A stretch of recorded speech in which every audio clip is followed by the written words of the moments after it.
Okay, Jason, let's get into it. Welcome back, Screamers, to our third installment of May Madness, where we will be looking at the Grand Dame screenplays of Such Good Friends, Heaven Can Wait, The Birdcage, and Primary Colors. Look, this series may just go on forever, and we may rename the podcast to the Elaine-verse and just keep going. Look, I have to say, and I'm going to talk for both of us for a second, or speak for both of us.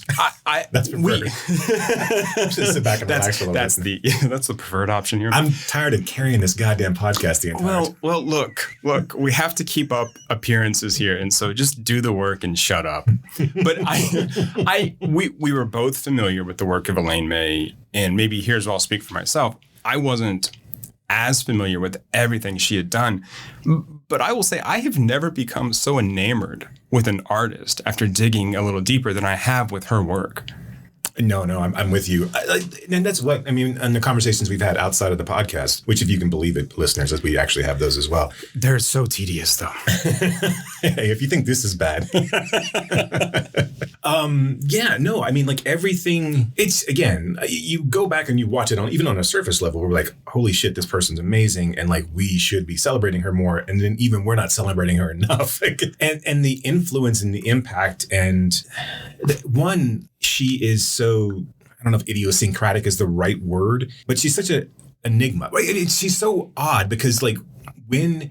Eclectic, right? Eclectic is the word we use when people are like, in a cool way, kind of weird. Right. It's like Mary Kay Olsen and those things. Yeah. I'm putting my finger on the pulse right there. We use eccentric for weird rich people, right? And eclectic. Anyway. But she was so like intentionally misleading about all of her, all of her background, all of her upbringing. She would have conversations and she would write articles and she would do interviews where she was both sides of it, pretending to be somebody else. When she was in interviews, you really couldn't. She was a unreliable narrator to her own life. She never talked about the Nichols and May breakup at all. Right. She never spoke about it. She never spoke ill about him.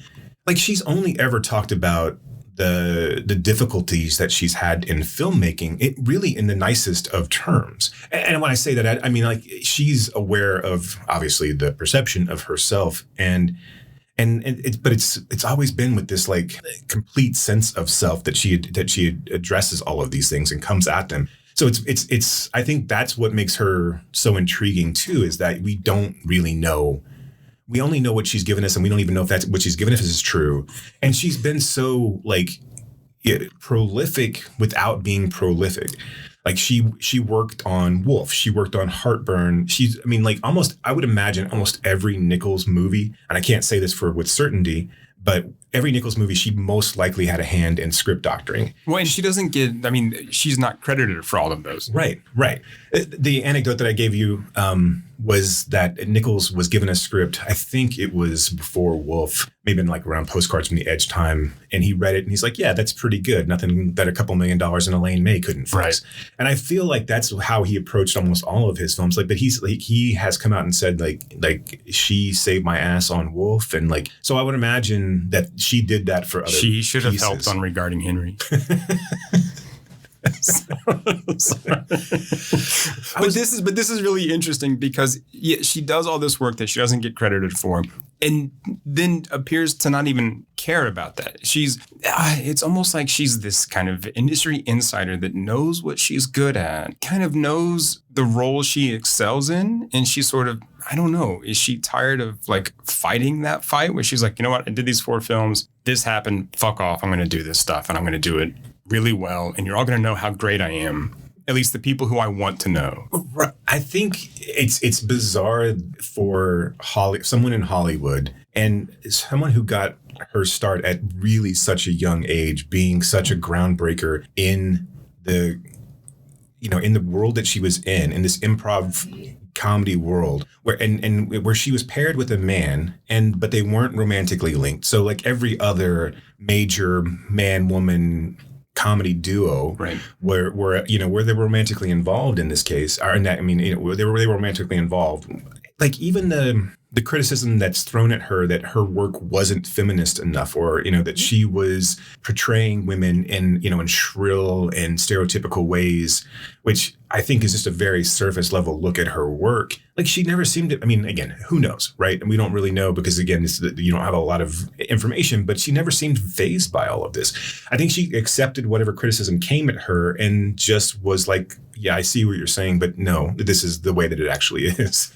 Like, I think the criticism of her not being feminist enough is, well, I mean, look, first of all, who gets to decide what is feminist enough and what isn't feminist enough, if not sort of the author, the female author of the work? So, I mean, I don't want to sit here as a cisgendered white man and be like, that's not feminist enough. But I also think that that's wrong. I think that there's a way, and this is not a difficult way of reading her work, but there's a way to read her work that is really kind of ultra feminist in women existing in these worlds to a better degree than the men, right? And these are male worlds that they're existing in. And I mean, look, these are films by a woman. So there's this female point of view on the absurdity of men themselves.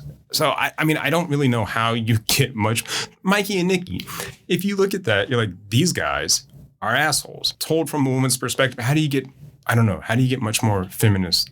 I think just because of when they're making that criticism, right? You're past the women's lib moment into this movement of capital F feminism in the time of the 70s. Well, that's like second wave, third wave. I didn't keep going into. Anyway, go ahead. Sorry. So, I think because she wasn't making movies that were female centric and that were progressing a female, necessarily a point of view or a cause, and been given a platform of being one of the few female directors around at the time, it makes sense to me that people were maybe expecting more from women who were given an opportunity to then just jump on a bandwagon, but and then and just scream from the top of their lungs, here we are, and here's this, and I don't know. I mean, that's unrealistic, isn't it? But I don't think that's anything that she wanted to do either, right? I mean, like, these aren't stories that she was interested in telling. Not to say that, but again, that it is reductive in the sense that her films, like you said, I think are very much a feminist stance on the films that were certainly becoming popular at the time. So, I mean, it really, I think it's short-sighted, and to then kind of denigrate and take something away from her when she was such a trailblazer and was laying new ground for everybody who's come after her, it seems a little very, very reductive. Yeah, especially looking, and I know you touched on this a moment ago, but her partnership with Nichols on the improv. I mean, for my money anyway, she's so much funnier than he is. I think that she really sort of runs riot over him, and especially in the way that she is able to just adjust on the fly, where you get the feeling that he's much more kind of methodical in the way he wants to go about that. I mean, that was groundbreaking in itself, and her name should have come first. It's alphabetical anyway, right? It should have been May and Nichols. So in my head, it's always May and Nichols. He was the straight man, right? He always played the dour, straight, kind of straight-laced whatever in whatever they were doing. Yeah, she's much more dynamic. And as we've extended this podcast to yet another episode, when we'll talk about her acting career, I think we'll see that her ability to embody so many different characters and to do it like literally on the fly is just a testament to just her genius. Yeah. And I think, and obviously we will talk about this in the acting episode, but her portrayal of Henrietta in A New Leaf just kills me. I mean, it's so funny. The little kind of lisp that she has when it's great. It's great.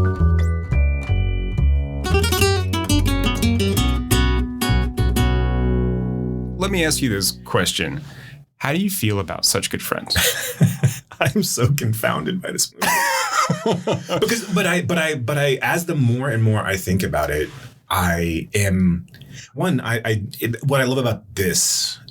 And is just, again, like you said, we open up ourselves to these artists and get to kind of really dig in and really look at them. Like, this wasn't a film that I was going to seek out outside of this podcast. And that's a fucking shame because it's an amazing piece of work. Yeah, and we should say this is an Otto Preminger directed film from 1971. Right. So she had just finished up A New Leaf and was kind of in the process and was hired as kind of a hired gun. This movie, It had a couple of other screenwriters. It's based on a novel. Yeah, by Lewis Gould. Yeah, and Lois. No, it's a it's a female writer. The whole point of view. Is it? Because I thought it was Louis. Maybe. I swear to God, I thought it was the female writing this from her perspective because her husband died. Oh, interesting. Like this was a first person perspective. Like this is a semi-autobiographical novel about basically what happens in Such Good Friends. Keep going. So Preminger wanted Elaine May to begin with, and she was busy finishing up New Leaf, which of course was the 3-hour magnum opus New Leaf that she was working on. She wasn't available, so he went to someone else. They lasted a few weeks. They went to Joan Didion and like somebody else. Well, no, not someone else. Joan Didion and her husband, John Gregory Dunn. Look, I am a massive Didion fanboy, and John Gregory Dunn is also brilliant. His semi-autobiographical novel.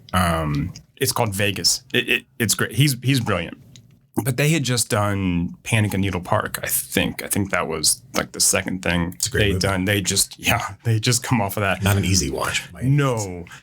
But and before that, it was Joan. Oh, come on, what's her name? Mecklin. God damn it. Rivers? Joan Micklin Silver. But Preminger thought her take was too feminist. Right. Too capital. So too capital F feminist. Yes, you're correct about I read it wrong.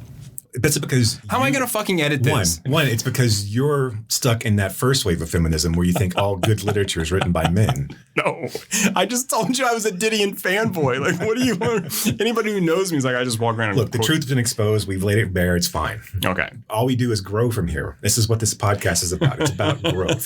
So the point is that Preminger wanted May, couldn't get her, went through Joan Micklin Silver, Joan Didion, and John Gregory Dunn.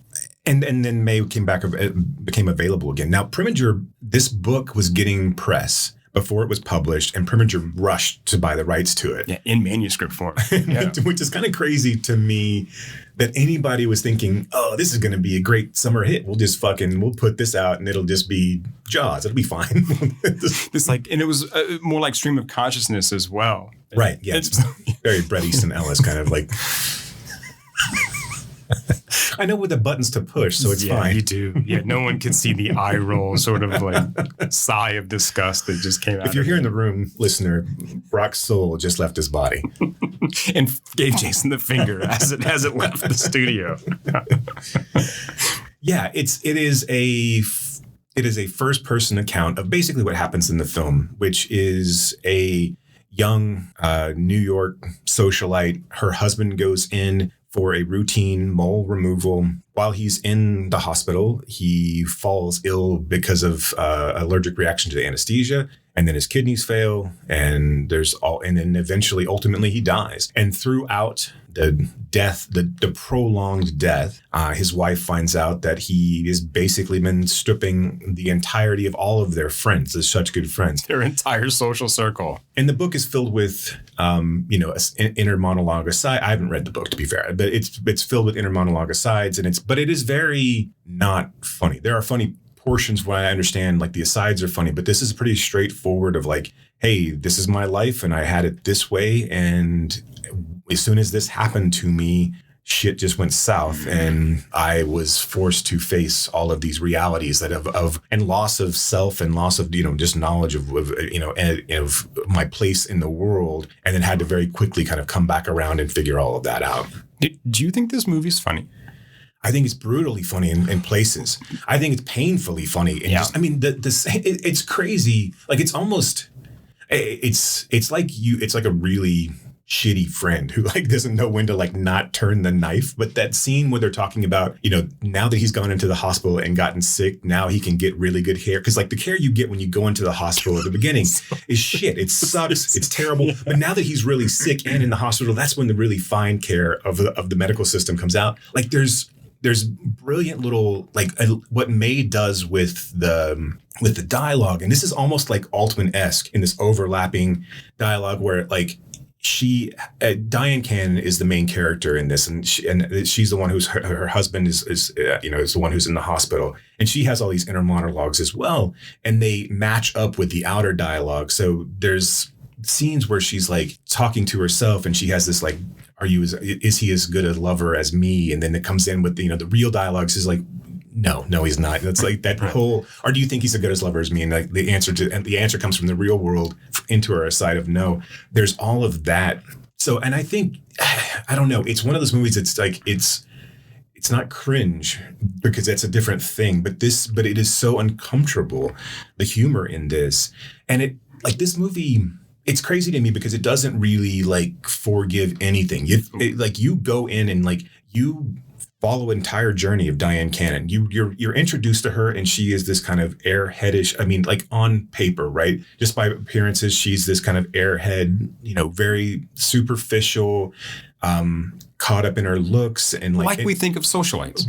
Right. And she is in the background of her more successful. I mean, she's a housewife, right? She's a New York socialite housewife who's not really expected to do much other than to look pretty, look presentable, and go to parties, be on his arm candy, right? Mm-hmm. And we're introduced as he's the editor of some magazine, some art magazine or some. It's hinted at. It's one of it's like the New Yorker or something along those lines, like Condé Nast or whatever. And he has just come out with a children's book. A very so he's just released a children's book, and there's going to be all these people there, but all the people that are at the party are kind of more important than him. And he meets up with so basically she's just there as arm candy. And in fact, most of the first set pieces, there's even scenes which is really bizarre, where she's just in the background and the camera scrolls across her. You see her and she's not even in frame. But this is her story. And, so she has no agency at all at the beginning. And she's seen as this kind of like, just kind of simpleton in a lot of ways, where she dresses up for this party and she's not wearing a bra, and it's a see-through bra. And like, there's kind of cartoon buffoonery, like where the doorman like stares at her boobs in his eyes, like right. And there's like a trombone, like right, it's like right. and she has flights of fancy as well. So when she goes to the party, she meets all these important people, and of the scathing satire, you see a man who is the cultural attaché to the White House or whatever, the cultural advisor to the White House. And he's just written this book, and they end up dancing with Diane Cannon, and it's Burgess Meredith. And then as she sees him in his head, or in her head, he's stark naked, but his book, Weissman, is on his genitals. Basically, his replacement for his genitals. Dick, yeah. And Burgess Meredith is just, kudos to Burgess Meredith. That had to be a very brave thing for him to do for he was having fun too. A 5-minute cameo. He was really into. I mean, the whole dancing scene. He's moving around. So dancing. Yeah, I think it's very, very funny, but I also think it's so biting. It's like, this movie it's weird. It is a weird film. It's a really weird film. It's so caustic, I think, and especially in its send up of you brought up the doctor's conversation about, well, now that he's really sick, we can give him the best care. And she even says back, because when you first get here, you get like really shitty care. And the doctors then fire back, you're very difficult to talk to. And you're meant to, and it's funny because it's so absurd. And this movie does that with all of these like major institutions of power. I mean, the medical institution, the institution of marriage, friendships and relationships. And it just takes these things down, I think, kind of over and over again. Yeah, in this very biting, dark way where it's not that cringe comedy, but you are squirming the entire. I mean, I was just like kind of wriggling in my chair the entire time. The sort of like, well, here, I'm going to say this. I don't think Preminger knows what to do with May's script. I don't think he knows what to do with the way she's written these characters. And that was the one script that I couldn't find like an actual file of to sit and read. Mm-hmm. But like you just described, Julie, that's Diane Cannon's character, comes off at the beginning as this kind of thoughtless, silly, kind of just piece of arm candy. But we start to see her as a little bit sharper, a little bit smarter, a little bit more attuned to things than we first thought. But she kind of goes back and forth with that. And I think that that's the direction part rather than how she was written. And that's why it's kind of like, I'm not sure Preminger knows really what to do with what May's given him on paper. The same thing with the asides and the sort of like flights of fancy. I wonder, and maybe one day I'll read the book. Probably not, to be honest. Right? But I wonder, like you were saying, looking it up wrong. It'd be like wrong. I know. God, I feel really bad about that now. But you brought up the scene in the hospital waiting room where a woman in Julie's memory in her past is like, is he a better lover than I am? And you're like, wait a minute, she had an affair with a woman? But then that's gone. It never comes back. And I'm like, but this is interesting. Like, wait, this is what does this tell us about Julie? What does this tell us about the institution of sex? What does this tell us about the relationship? Because this is a horny movie. Yeah. I mean, obviously, because again, everything is centered around her husband's infidelities, and what you would assume in late 60s, early 70s lifestyle of New York socialites, where you would just assume, that everyone's sleeping with everyone else, right? It's just a matter of course. But you get the indication that Julie has been faithful, but she also realizes her place in this world where she is an object of desire. Right. But she has kids and she has a husband, and it probably is not. It doesn't seem like it's crossed her mind to actually act on those on those impulses, or men who have attempted to or talked to her or tried to seduce her. Which you see a couple of times throughout the movie, even before, her husband is fully passed away, of course. Yeah. And her husband doesn't really pass away until the very, very end of the movie. But she has found out about all of these like affairs. And so it's almost like she starts to use sex as a means towards information. Is that fair to say? I mean, I don't want to like paint this in a weird way, but so their friend Cal, played by, what's his name? Carl Howard? Yeah, I think so. Who's hunky in this film. Right. More hunky than I've ever seen him before. He's a photographer, and it turns out that the woman he wants to marry has been carrying on this year-long affair with Julie's husband, and she wants to, or can't decide if she wants to marry Julie's husband. But so she, tries to have sex with him, but it seems like it's more of she's using him to get things that she wants, which is sort of like further access or information to what was going on. Yeah, I think, from my perspective, I think it is a moment of she is as she's navigating this world, she's completely lost. Right. So I think this is her re-finding herself in a lot of ways, because again, she allows herself to be taken. She allows herself to have nude photos taken of her. And her reaction to those nude photos, she's like, yeah, I do have a pretty good approximation of a nude woman. Which is a funny line, right? I mean, and yes. It's also just like, oh, okay, well, that's all that is. Like, it's like she's tasting all these things and trying to, I think, potentially try to not only to try to find herself, but also trying to find what her husband was actually doing, what he was feeling, and why maybe he was doing some of these things. I find that this is, going back to last week's episode about potential divorce movies, this really is, her husband, obviously, Lois's husband actually died, and her husband dies in this movie. It's not necessarily a divorce per se, but this is similar, right? I mean, this is similar to when you find out someone's, unfaithful, this kind of loss of self in this, or even with the divorce, whether or not it has infidelity or not, this, trying to figure out who you are post a relationship or a coupling where you are who you are as a single person. So it's a conscious uncoupling. Yes, it's very. How many people do you think got that reference? All the ones that listen. All 2 people that listen to this podcast definitely got that. Totally. And because the 2 people that listen to this podcast are clearly Gwyneth Paltrow and Chris Martin. I bet Apple listens to it. Yes, absolutely. She's a huge May fan. Yeah, who isn't? Clearly. And this episode is brought to you by Goop. Need a vaginal egg? That special someone's birthday coming up soon. Okay. But this film, I do want to paint the picture of this film as being very horny, kind of racist in parts. Oh, for sure. No, yeah, her husband's a piece of shit. Yeah, and kind of rapey. Yeah. And this film has a fair bit of misogyny, but then also a fair bit of feminism in there as well, along with like socio-political satire or commentary and satire piled on top. It's bug nuts. It's fucking crazy. And I think it's good crazy. I mean, as much as I say that, I think I really did enjoy squirming through this film, but it's just bizarre. I mean, the first like words we hear Julie say is about slavery, and I was like, wow.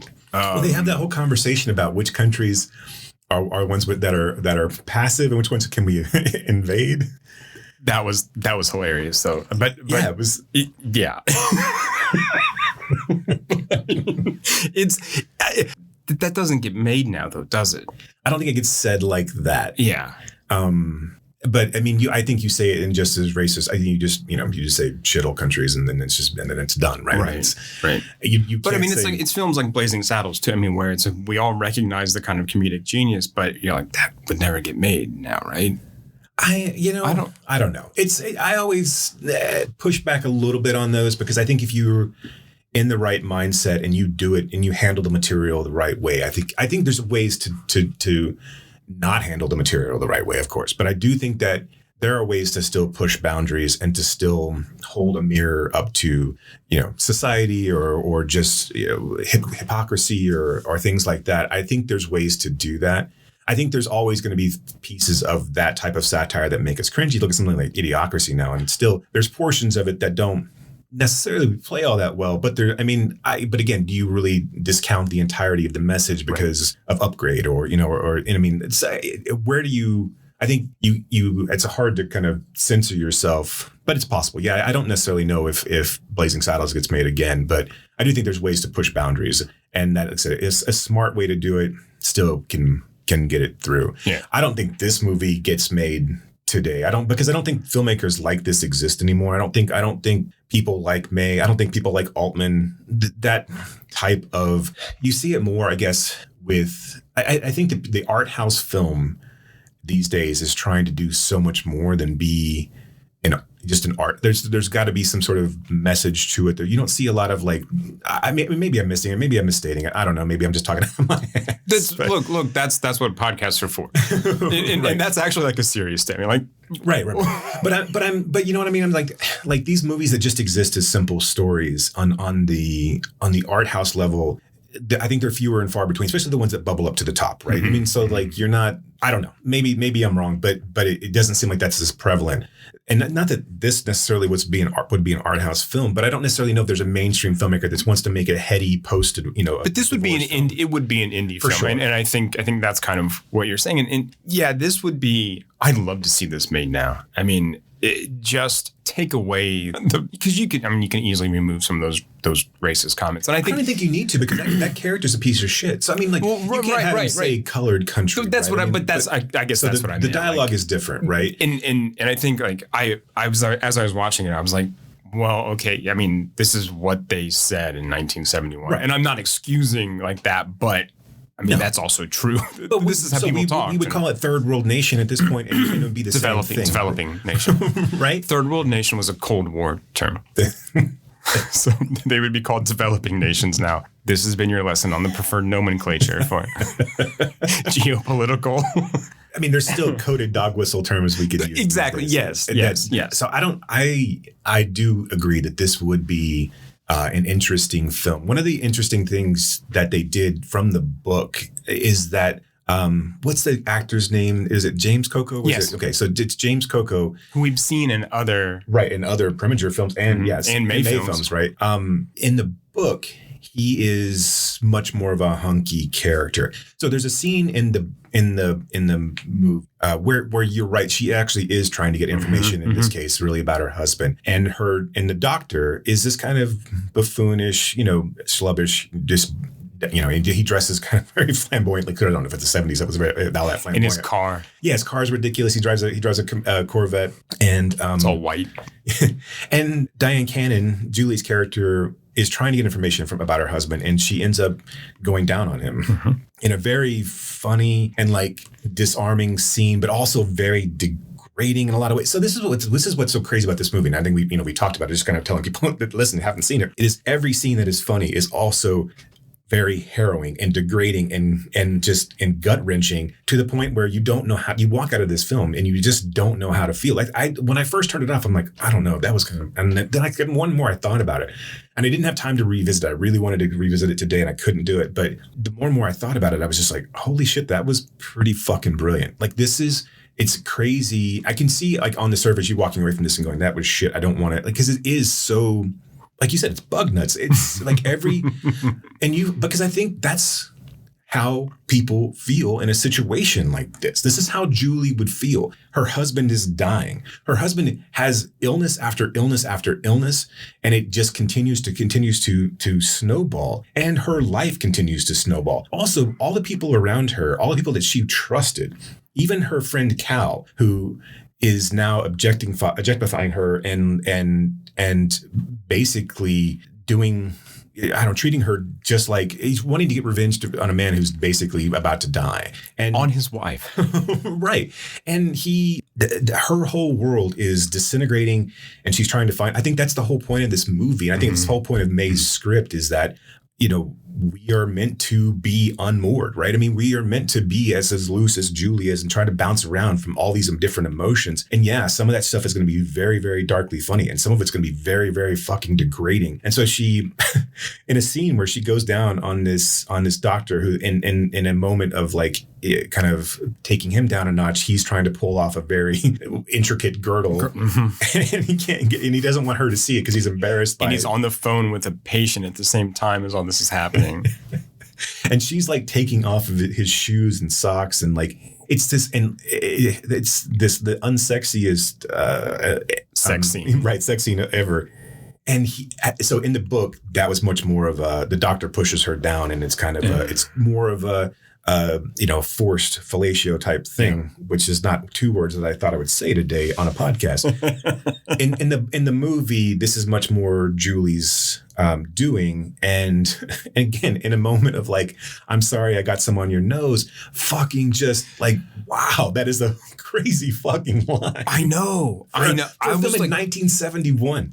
It's just that was something else about this film, that it just holds, like it doesn't pull any punches and it just says what it wants to say. I mean, it takes, again, from a female writer in 1971. that's fucking, how brave is that line? I mean, throwing that in there is so. But again, I think, as you said, this is meant to portray a kind of reality, right? Or verisimilitude of this is how we feel. This is what we go through. These are the actions we're willing to take when we feel unmoored, when we're trying to figure all this shit out, when our world has just become something completely else and we're now detached from everything we thought we knew. That makes, a scene like that makes, unfortunately, like perfect sense. Right. And of course, this guy would say, the guy's a piece of shit. Look, all the men in this movie. Everybody's basically. Well, everybody's a piece of shit. Except for Julie, really. And even Julie doesn't come out unscathed. No.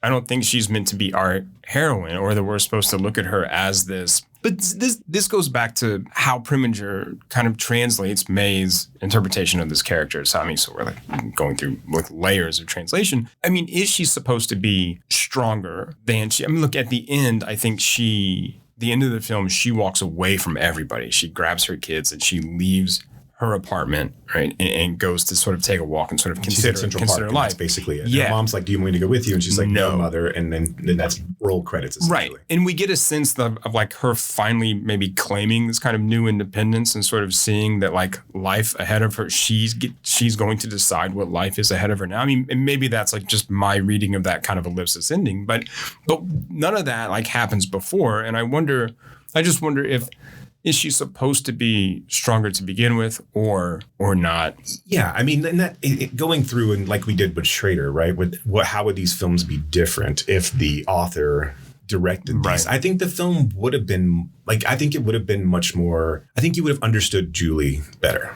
I think you would have. I think you would have gone on like the ups and downs with her, and like you would have. I don't know. I think you would have understood her journey a little. I think it wouldn't have been quite so jarring throughout the entirety. It wouldn't have been quite so bug nuts, from jump. So I think, I think May probably makes this film funnier. I think this is like, if you take a look at what, I don't know if is this film a meaner version of A New Leaf and Heartbreak Kid? And does she keep that meanness through the movie if she directs it? I think yes. I think so too. I think it's just a little bit more cohesive with her directive style. I also think that we would be allowed to linger more in the scenes. I think this would have been a little bit longer, of course. It probably would have come out in like 75 rather than 71.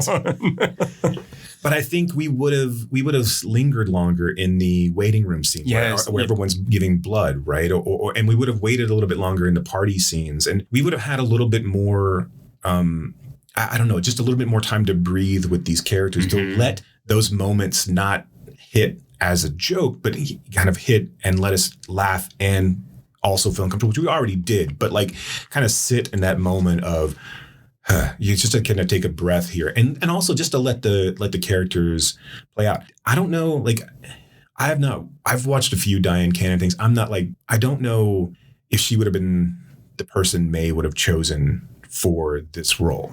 I think she would have chosen someone a little bit more like herself. I don't think she would have been in the role, but I think you would have gone with somebody a little bit more like herself. Not to say, and I think Diane Cannon was actually pretty good in this movie. Yeah, I do too. And the things, I feel like she, again, I haven't watched all of her films, but I feel like, you know, things like Death Trap and Last of Sheila, she gets this kind of like shrillish, like typecasting, which I don't think is actually really all that fair for her. And she's kind of got this sex symbol kind of bombshell like personality, but I think she acquits herself very well in this film. I just don't know if that's what Elaine May would have gone with. But well, I think Elaine May is much more nuanced than Preminger as well, and I think that's what we'd also see in this film is more nuanced, more of that kind of what did we say, eclectic idiosyncrasies in this film. And I think you're right. And those like cameo scenes, right? The waiting room, some of the party scenes. She's so good at showing us what's happening kind of in the background, which Preminger just kind of like buzzes through. And I'm like, wait, just kind of linger, just watch this stuff happen, which we see later that Nichols, I think, does a pretty good job of that actually with her work. Which is why you see her name on the film and because she took her name off of this one. And I think, but a lot of that was because other people had worked on it before her. True. She didn't want. Yeah, she was like, I don't know if she like because what I read was from Preminger's Son is that it was pretty much filmed the way that it was written. Now that isn't. There's a lot of nuance to to filming a script, right, and vision, right. So I agree. I kind of lost my train of thought, but I do that all the time. I just say something else with apparent confidence and no one figures it out. But but if you do it with like a little bit of gravitas and I'm supposed to be here. Right. I'm important. God damn it. Yes, sir. That's the way to do it.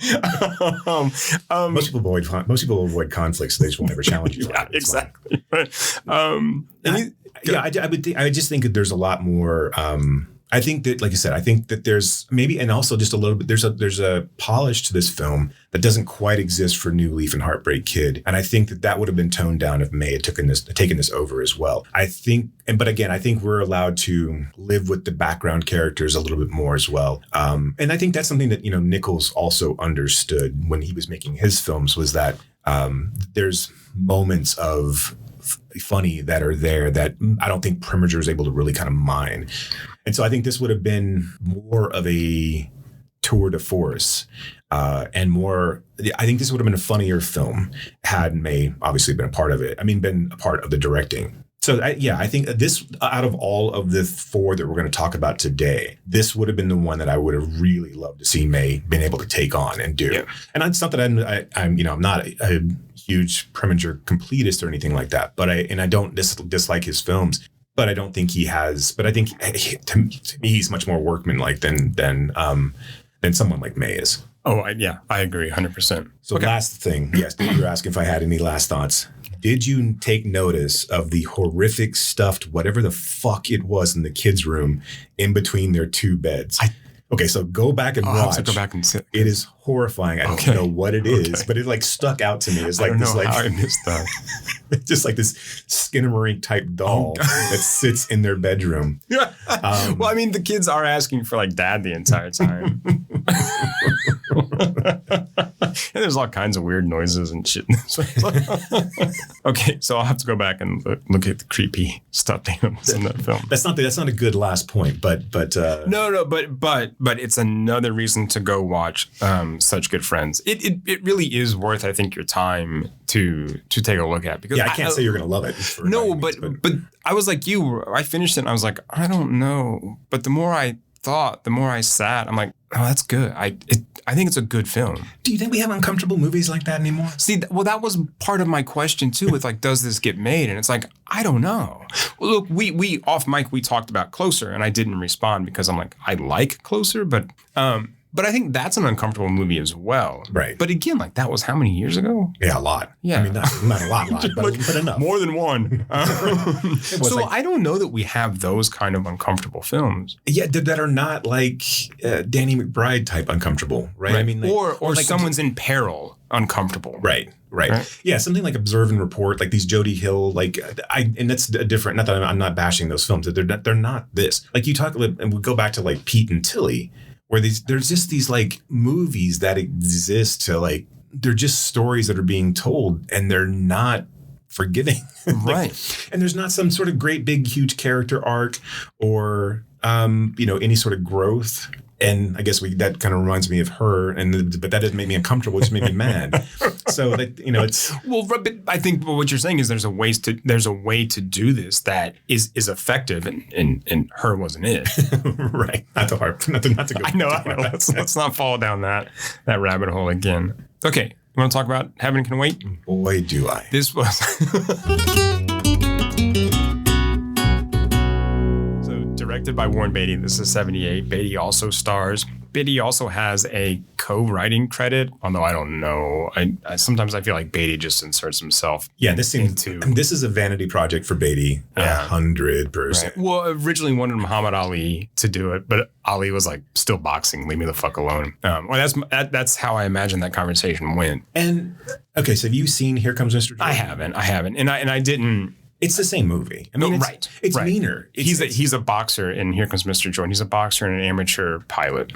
Right. Yeah, and a saxophonist, an amateur saxophonist, which is the same basically thing in Heaven Can Wait. Right. So except he's a football player. He's a quarterback. Right. So the rundown is Warren Beatty is a quarterback coming off of an injury for the Los Angeles Rams. This is going to be his big comeback year. While he is training, he is bicycling on the California coast, goes through a tunnel, and a car is coming the other way, or a big truck's coming the other way. In heaven, I guess, which is obviously in the title of the movie, there are auditors that take our souls and bring them up to purgatory, which is a way station where there's a very nice plane waiting to take you to your final destination. Right, whether that be heaven or hell or whatever seventh level, I don't even know. There is no hell.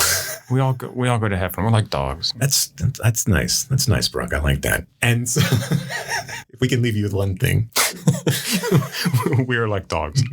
We are dogs. Dogs that go to heaven.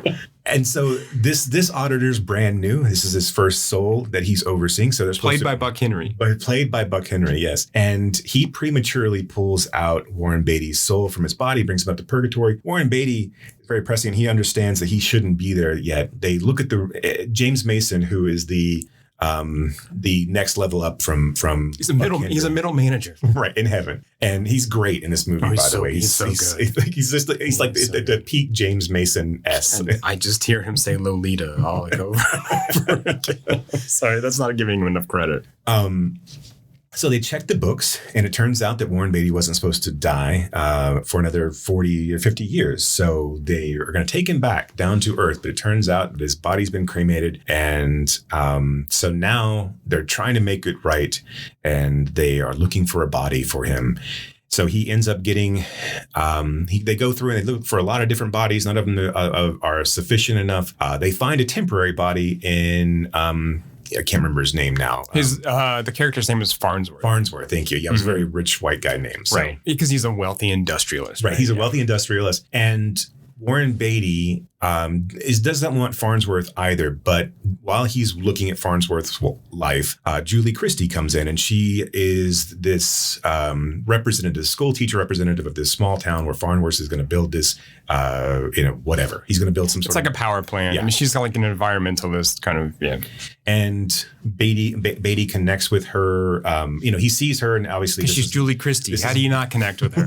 Right. Sorry. And this is meant to be, although it's funny to me because this is clearly a Warren Beatty movie, because Warren Beatty is much more pretty than Julie Christie is made out to me in this movie the entire time. And Julie Christie's phenomenal. Gorgeous. She's gorgeous, right? But Beatty is like preening and primping the entirety of this movie. But this is supposed to be their soulmate with one another. So he decides to stay in Farnsworth for a little bit and help her out. And then he can go and find a body for which he can then become a Super Bowl winning quarterback for the Los Angeles Rams. So he goes down in Farnsworth. He upends Farnsworth's life. Now, all the while, right? Also a wife. So all the while, the reason that Farnsworth's body is available is because his gentleman's gentleman and his wife are having an affair. What does Grodin call himself? He calls him like his personal executive secretary or some kind of like trumped up title. And I couldn't remember what, but he says it every time. And I think it's very Grodin-esque in its like delivery. So played by Diane Cannon and Charles Grodin, they are trying to kill him and basically take all of his money. They're basically trying to having an affair. Right. They're having an affair and they're trying to take his money. Obviously, Beatty is aware of this because he's taken Farnsworth's body. He's able to keep all of his memories while he's Farnsworth. So he upends Farnsworth's life. He upends the business, and he starts to fall in love with Julie Christie. She starts to fall in love with him. He starts to train with the Los Angeles Rams. He buys the Los Angeles Rams so he can become the Super Bowl winning quarterback. Alas, that doesn't happen because of some contrived plot device of... This was only temporary. Right. It was only temporary. Right, it was only temporary, and the body that he is going to move into, which is actually the current quarterback of the Los Angeles Rams, has a sort of head injury, very prescient of NFL. Right. And so as the overtime of the Super Bowl is happening, he has to take over the body of that QB. So he does actually become a Super Bowl winning quarterback, but now that the body is permanent, he no longer keep his memory. So he becomes this quarterback. His previous self is lost. He sees Julie Christie coming through to talk to his old trainer, who has been made aware that it's Warren Beatty in this body and Farnsworth body. And they have a connection, and that's basically it. They go out to get coffee, and yeah, right. Yeah. So so this was a movie. It was based on a play. Actually, the movie came first, but it was based on a play, and then the play came out, and the play was called. Excuse me. The play was called Heaven Can Wait. Or maybe it was called Down to Earth. No, it was. I'm pretty sure it was called. No, there was an Ernst Lubitsch movie called Heaven Can Wait that isn't. Right, connected. That's not related. We always get that mixed up. So I think the play is Heaven Can Wait. They made Here Come Mr. Jordan and then Heaven Can Wait. Now, there's a sequel to Here Comes Mr. Jordan called Down to Earth. There's a sequel to Heaven Can Wait, which is actually not really a sequel, but it's a remake of Down to Earth called Xanadu, which I'm sure everyone's familiar with. And then there was actually a Chris Rock remake in 2001-ish called Down to Earth. And so that's the Down to Earth Heaven Can Wait universe. That's the wrapped extended up. universe there. Here Comes Mr. Jordan is basically the exact same plot, except for they replace football with boxing, and it has a much more. It's a meaner streak. It's a pre-code. I don't know if it's pre-code, but it's 1941. Basically, it's very much like a 1941 movie where everyone's terrible except for Julie Christie and Warren Beatty's character, which is not who they were played by. So there's a meaner streak. They weren't also in the 1941 movie. you're keeping up at home. Yeah, I mean, some of the characters were a little different. I mean, so like Farnsworth or whomever in the original wasn't like the same kind of industrialist who was polluting like a Welsh kind of like village or whatever. I mean, so they were a little bit different there. Joe was a boxer, not a quarterback, but a lot of the same, like it's the same plot, the same beats happen. Joe in the original loses his memory, right? Loses his memory in this one as well. I mean, this is kind of like, at least this version, and I didn't seek out Here Comes Mr. Jordan like you did. Like you said, you carry this podcast. That's fine. I'm here as a pretty face. But I mean, this is like one of those old kind of Hollywood screwball comedies. I mean, to an extent, because Beatty is an idiot in this film. I mean, half the time he's just working out. He's a buffoon. There are some really funny moments there where he's like, why am I always dressed up like a sailor? Well, you love the sea, sir. Oh, did I sail a lot? No. Do I play polo? Not much, sir. All of the hats. He's always wearing these different hats. And he's like, why do I love these hats so much? Well, you've just always been fond of hats, sir. I mean, this is funny. These are funny things. But I mean, he is just kind of a buffoon throughout the whole thing. And so it is kind of that like rom-com old style. Yeah, this is a simple... Do you think he was trying to be Cary Grant? Kinda. You know, because Diane Cannon was married to Cary Grant. Right. And they wanted Cary Grant for the James Mason. Oh, that's right. But Cary Grant wouldn't come out of retirement for it. But they were hoping that Cannon would be able to like pull him out of it. Which I think James Mason is the perfect... Is great. For this role. He's so good in it. This movie is fine. It's not like... I mean, I know we're kind of joking about it, but... I mean, it got nominated for a lot. It got a lot of it. They got a writing nomination. Like 3 different nominations, right? I mean, so... And like if you were to watch it, like I enjoyed watching it again. It's just something that I just don't like.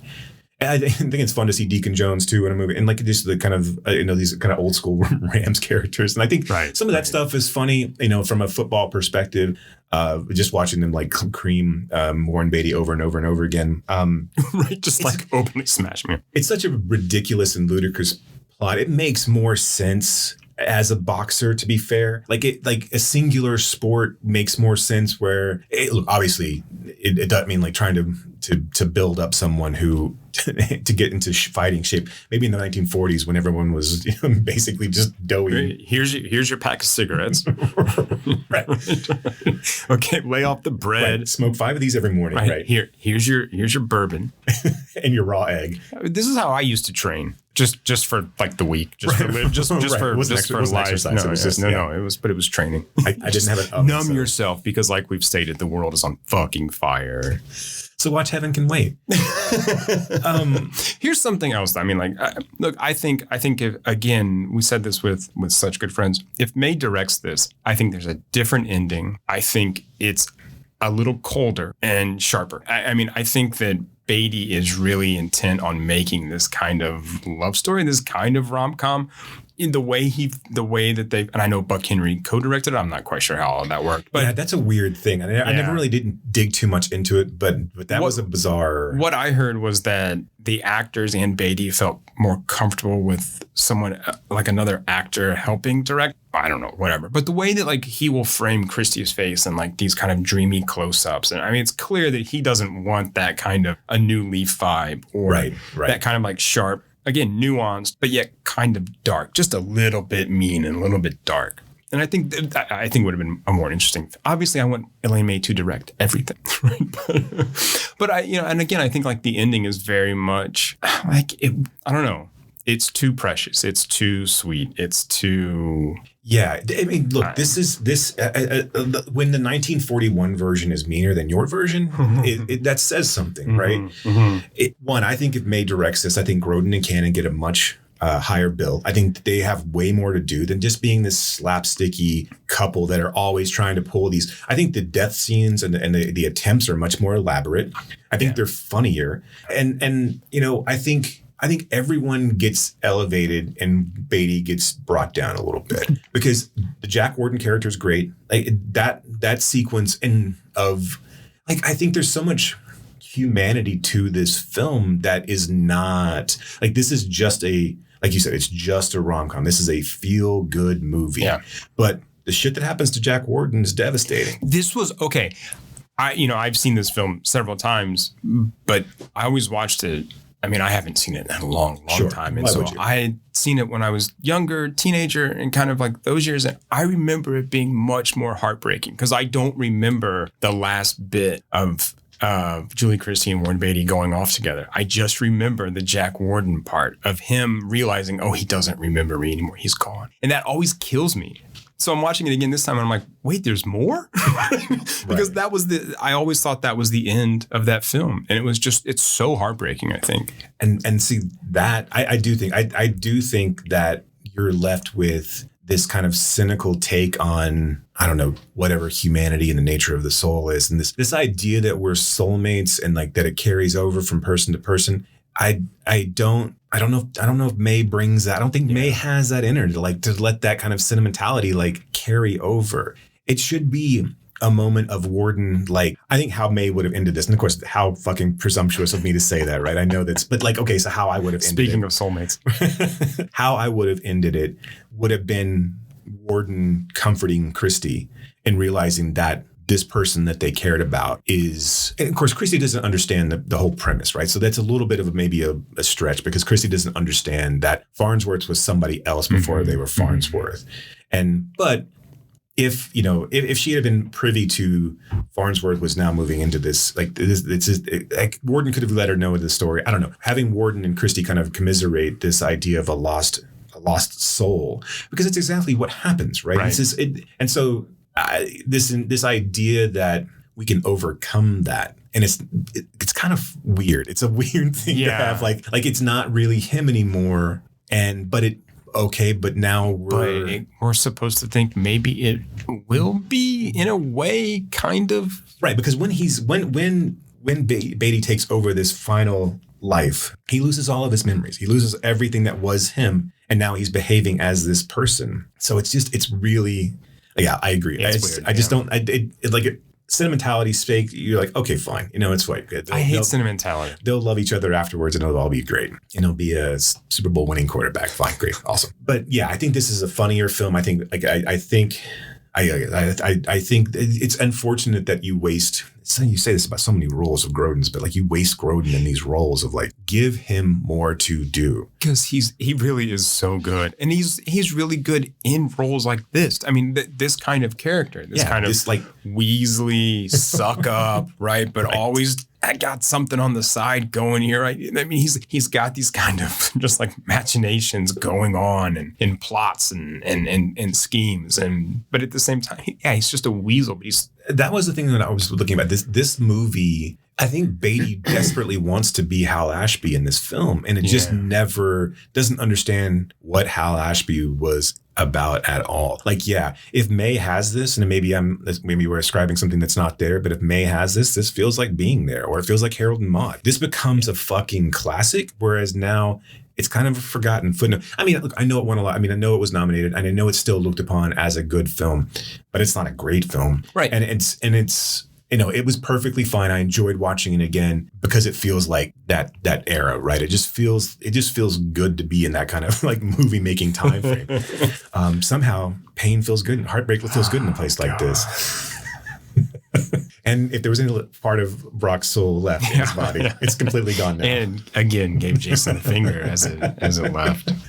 No, but I like these, like, because again, I kind of grew up in this like video era of like, I mean, this would have been too young. I would have been too young for this when it came out, but going back and watching these films that were, seen as classics and also readily available on cable and what have you, going back and watching them just feels like comfort food. And that's exactly what this movie is. But there's no bite to it. There's no Grodin and Cannon are Three Stooges. The death scenes are played as G-rated as they possible. Not that I want them to be gored up or anything, but I do like. It would be funnier if they're. I mean, like there should be played for laughs there. There's humor to be mined there, right. And there's just okay. They're not really. I mean, like they're not really. They don't really do anything. Well, think about how the sort of the death scenes or the sort of death plotting in A New Leaf plays out. They're kind of funny. I mean, right? She's hanging off a cliff trying to get a friend, and he's reading about poisons and not realizing like, oh, I just kind of like, but that's funny, right? And there's a real sense of danger there as well.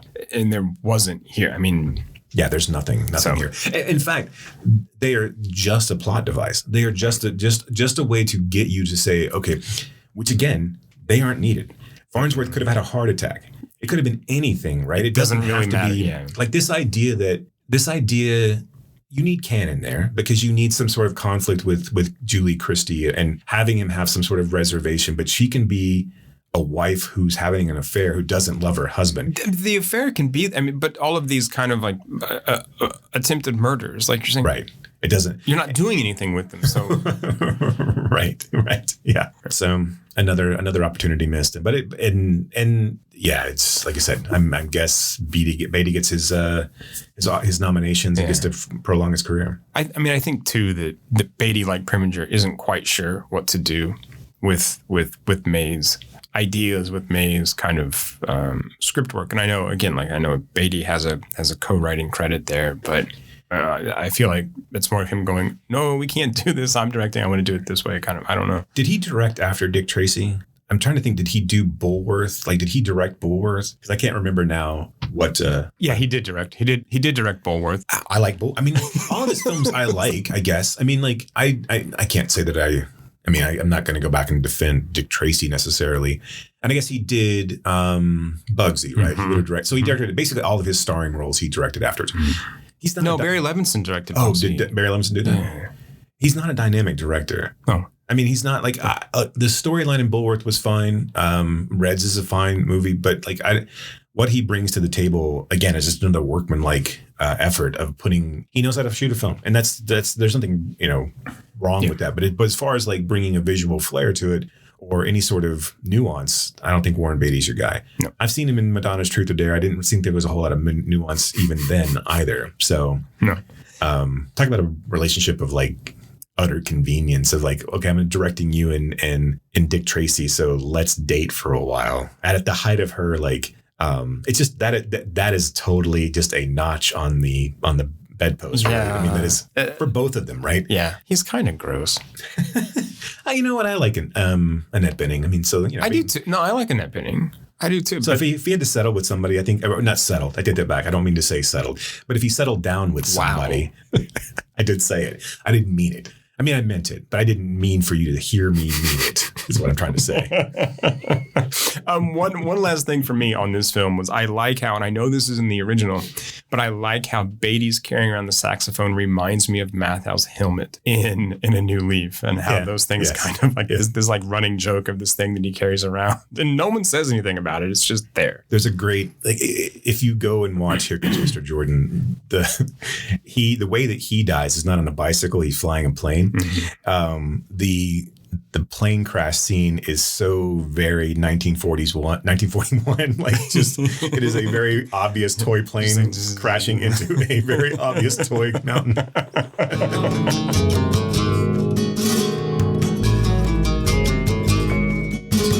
Okay. Do you think Mike Nichols is a dynamic director? Ooh, that is a good question. I think he can be. Do you think he is in the Birdcage? So these next two are hard for me to like pull apart. Right. I know. Because I think that they're so closely aligned, and I think May knew how to write for Mike, especially at this point in their careers where they've kind of come back around, and then they're not estranged. I mean, I don't know how long the estrangement actually lasted, but they're friends again. They're working together again. I don't find anything too terribly dynamic about the Birdcage from a directorial. It's not visually exciting aside from the Miami Beach. I think the opening shot is really cool. I will give you where that. it like flies in over the bay, and then this long tracking shot. Right that is there, a good like shot. Over the street into the club. I think that's a really good. That's a really cool way to open that film. And now we're in this world, right? And we see kind of the outside, but here, this is where we are. I feel like Micke Nichols is... But that's in the script, actually. That's in the screenplay, that shot. Right. I think Nichols is very much a director of each of the eras that his films fit the time frame of when they're made. Like if you look at his 70s output and his early 60s or late 60s output, you got The Graduate and you got these. I mean, so I think that they Who's Afraid of Virginia Woolf? Yeah, they're on the forefront, right? But like when he gets into the 70s, you got Carnal Knowledge. It feels like movies that were being made at that particular point in time. You look at the movies that he did in the 80s, like Postcards from the Edge and Heartburn and Silkwood. Those feel like fucking 80s movies, right? I mean, like they're Garrett, and then they're American Gigolo-esque, right? It's just, I mean, it's just, so like, I don't I hate to diminish his work because I enjoy it, but I don't necessarily know. Like if you didn't tell me that Mike Nichols directed Primary Colors, I wouldn't have guessed Mike Nichols, right? I would have just guessed Joe Blow director. And so, no. That's kind of how I feel about the Birdcage, too. Right. There's nothing about that links me to these other... Well, and that's not to say that every director has to be an auteur. I don't mean that. But like you're saying, there's these kind of like fit into a gap in time rather than fit into somebody's filmography. Right. I think he knows how to film comedy. I mean, I think he's a funny guy. I think he knows the nuance. And so, I think Birdcage is a significantly better film than La Cage aux Folles. And I don't think that's just because of the actors that he got to play the roles. No. I think so. Something on that, and I don't mean to step on you. I don't mean to jump ahead, but I think this is such a great role, a great turn from Robin Williams, and I think that is in part down to. I mean, yes, him, but also how he works with May and Nichols. I think May writes in enough stuff, or May writes in enough room to let Robin Williams kind of go, and Nichols knows how to sort of keep him tethered. And I think those three are so, like, I think they work really well collaboratively in this film. Yeah, no, I agree with you. Now, you're aware that Williams was supposed to take the Nathan Lane role, though, right? I didn't know that, no. Yeah, so This was a Steve Martin, Robin Williams film at first, and Martin Williams was supposed to be Armand. And, no, I'm sorry, Steve Martin was supposed to be Martin Armand. Williams, this like portmanteau. Right. I like that, though. That's great. Martin, I think, was busy wrapping up. There was something else that he couldn't do it. And then Nichols really wanted Lane for the role, but they switched the role. So this was intended to be, and also Robin Williams was a little hesitant because he had just done Mrs. Doubtfire and didn't want another drag role. Like not because it was like he was against the drag or anything like that, but it was more like I don't want to follow. I don't want to do the same thing again. Right. I mean, right in a way. Yeah. Right. So that was the original cast, and it just didn't work out. And then because this is like Lane's breakout role. I mean, right. So this is, and Nichols had seen him on something on Broadway. Well, he'd done a ton of stuff on stage, right? Yeah. And so but it would have been obviously a completely different film. I don't think this film works nearly as well if Martin is playing the straight man and Robin is playing the flamboyant. I think it's too expected, right? Well, I mean, and I think he goes too big. Yeah. I mean, I think he can do, and that's what I like about him in this role is he can kind of do both. He can have these like serious acting moments, and then he can just kind of let go. And I'm thinking like specifically of the choreography scene where he's like, and you do Martha Graham, Michael Kidd, Madonna, but none of that's in the script. Like that's all him, and that's what's so great. And then he kind of like tones it down. But the part that is in the script is the killer line that you fucking forget because he's so big. And he's like,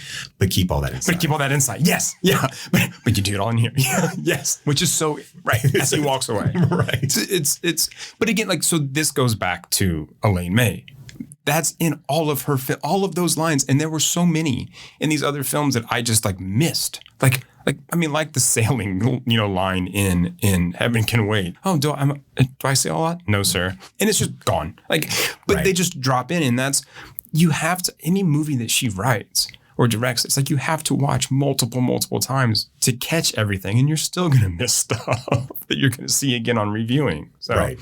You want to give us a synopsis of what the Birdcage is all about? Sure. Because it's a thing we do, right? I mean, so it is, and seen the Birdcage. I didn't write any of this stuff down. So Robin Williams plays Armand. He's an openly gay man in South Beach. He owns a drag club. That's what we can call it, right? Yeah. And his longtime partner, Nathan Lane, whose character's name is Albert and has a stage name of Starina, is kind of the headliner of this club. Everyone's there to kind of see. So Nathan Lane's character identifies as a man in drag, not as a woman in any way. That's what I understand. That's what I understand too. Even though that there are times when their live-in maid, played by Hank Azaria, Agador Spartacus, will sometimes call Nathan Lane Miss Albert. Okay, so they're together. Albert thinks that Armand is having an affair because they're like, there's wine chilling and there's an extra glass out. It turns out that Nathan Lane has a son named Val, who he had Robin Williams. Robin Williams, I'm sorry, has a son named Val, the product of a one-night stand with Christine Baranski.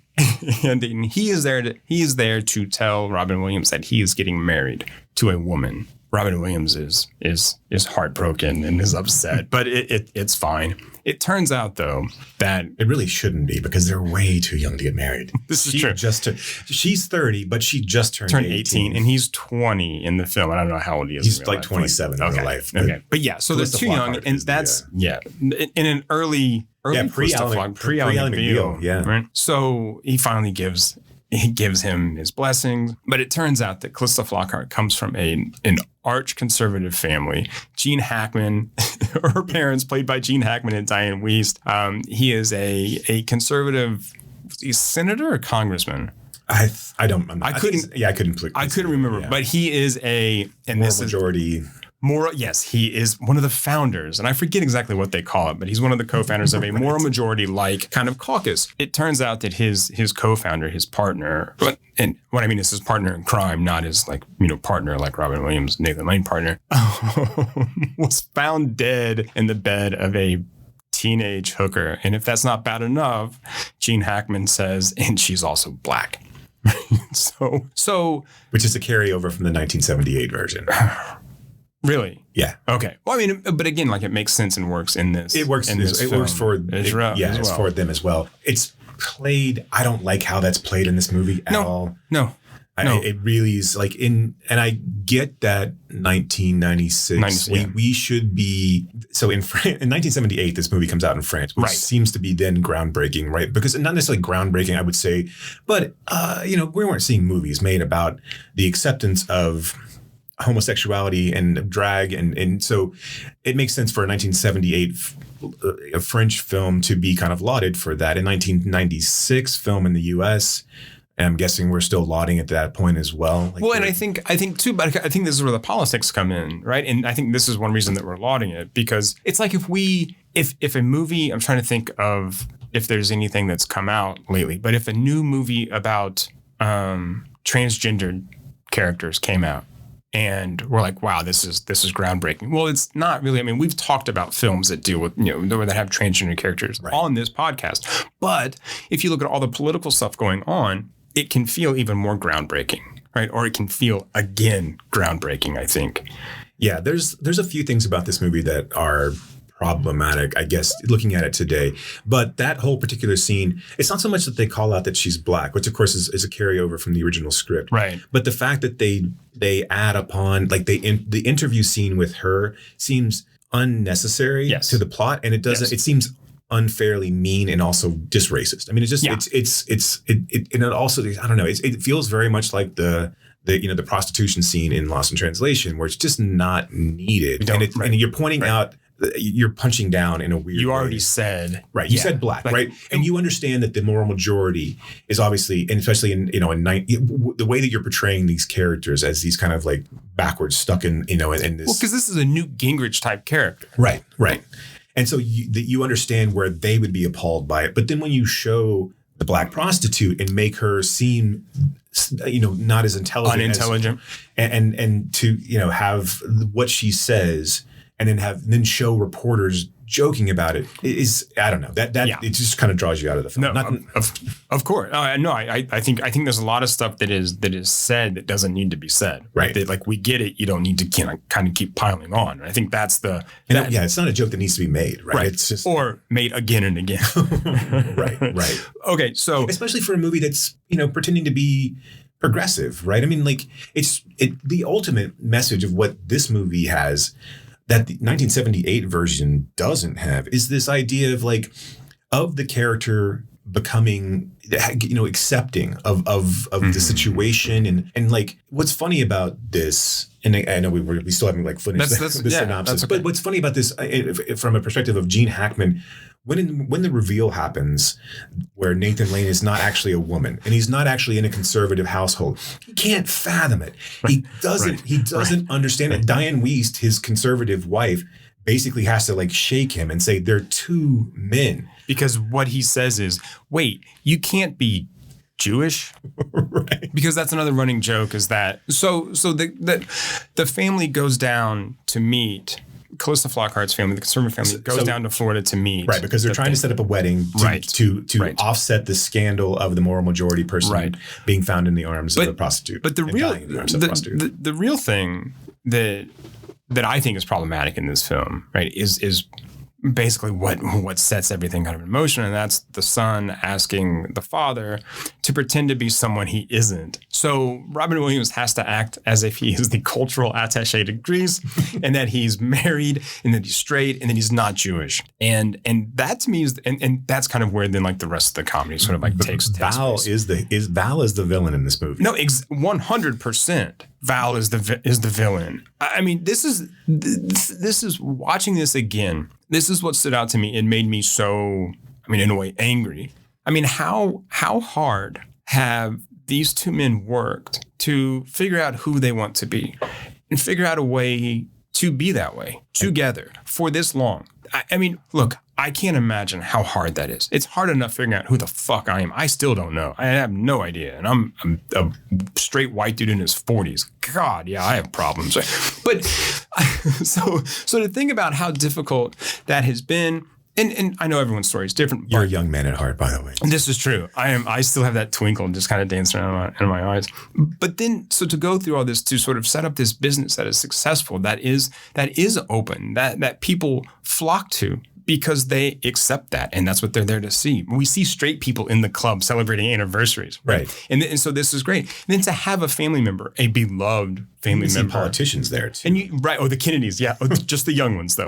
They get free coffee. I love that line. It's like, I wish we could get Ted. I love that line where he goes, save room for coffee. And they're like, yeah, great, thanks. But then to have this son who he's raised by himself. Right? Christine Baranski was not in the picture. And that was her choice, and that was their choice, and it's fine, as we see later. But then to have him say, I need you to be someone else. I need you to get rid of this identity, get rid of this person who you've worked for years to become, and have accepted yourself, or have other people have accepted you for it. Don't do that anymore. Be someone else. That's terrible. Yeah. It is fucking awful. I mean, if someone asked me to do that, I'd probably punch them. Yeah. Because that would be keeping with my character and identity. But I mean, I can't imagine. Be someone else. I love you. Don't be you. Right. And to send your lover, send your life partner away. Send them away because they can't be in this rein world. In themselves. Yeah. No, they can't. They can be in this world. They are in this world. They are in this world the way they want to be. They can't be in the world the way you want them to be. In this moment. And the story doesn't make sense long term either. Well, no, because I mean... Right, which I know we're not supposed to really... You're never going to have like Christmas together? I mean, what? Right. Yeah, they own a club in South Beach. Of course you're going to South Beach for Christmas. I mean, they go up there, this architecture. Is there a nightclub downstairs? And you get this like...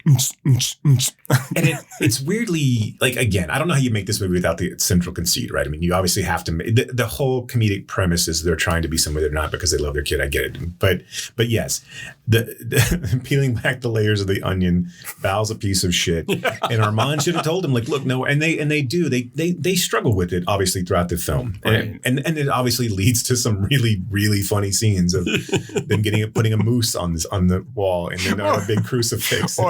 Or sexual like acts depicted on flatware or on plates and bowls. Are they wrestling? Are they playing leapfrog? Two boys. I mean, again, though, I think that this movie is, here's the thing. I think Nichols gets May. I think May gets Nichols, and I think Nichols knows how to put this stuff on screen. I think the movie works best like when they're in the apartment, when it's in like one location. Mm-hmm. I mean, does Nichols work best that way? I'm thinking of, I don't know. I mean, I know that because a lot of what he started doing early was directing plays, right? Right. And then Who's Afraid of Virginia Woolf? It was a play that largely takes place in one setting. I don't know. I mean, but I think that's where the movie is the best, when they're all together and sort of, playing off of each other and bouncing things back and forth. This feels like, I think that this feels like a punch up from the original script, right? Yeah. I mean, and adding a few things here and there. I think there are little lines that aren't in it. I mean, this plays very close to the original. The only thing that doesn't happen in the original that happens in this one is really the kind of realization, like the scene, the We Are Family scene where they're dressed up in drag and they're going out doesn't play out the same way in the original because it's a little bit more dour and it's a little bit more like tense. Like you're really trying to get them out of the room. Yeah. And then they cut directly, like that scene's much shorter. And then you cut directly to the wedding scene and everyone's kind of like, we're reluctantly okay with one another because we both have to use each other for some sort of way. Whereas I think where the Birdcage differs is I think that there is an understanding of the value of both. And I do think that Hackman and Wiest come along. And so the next scene, when the wedding scene seems like, okay, now we're going to start intermingling these ideas and we're going to start, reaching a homeostasis of everyone being okay. And we're all, you are you and we are we, and it's fine. I mean, we're all going to be okay. We're all going to live our lives. I think that the 78 version is, like I said, has a meaner streak to it than this one does.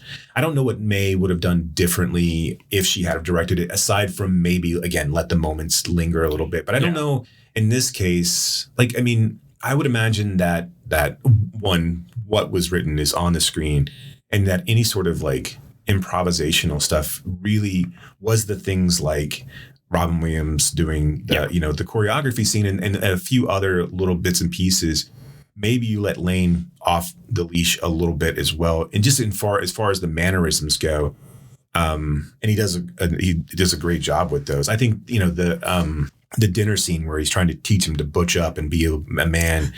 I think that's all of them, right? That's all on the page. But I think the whole, like, just the physicality of it all is Lane and Williams. And so I think that just, like, obviously having those two people together elevates this film. Right. But I don't think there's a significant amount of difference. No, there are moments like in the script where, like the choreography scene and other scenes where the kind of specifics are left blank or vague, where it's like, and you do this, and you do this, and you do this, but you keep it all inside, right? Right. So he can sort of step in and fill those blanks, fill those spaces. And I think that's where the room for ad-libbing comes. And then the physicality of those two, because they are such, I mean, even Lane in straighter roles, and you know what I mean, right? Like kind of non-comedic sort of, more dramatic roles.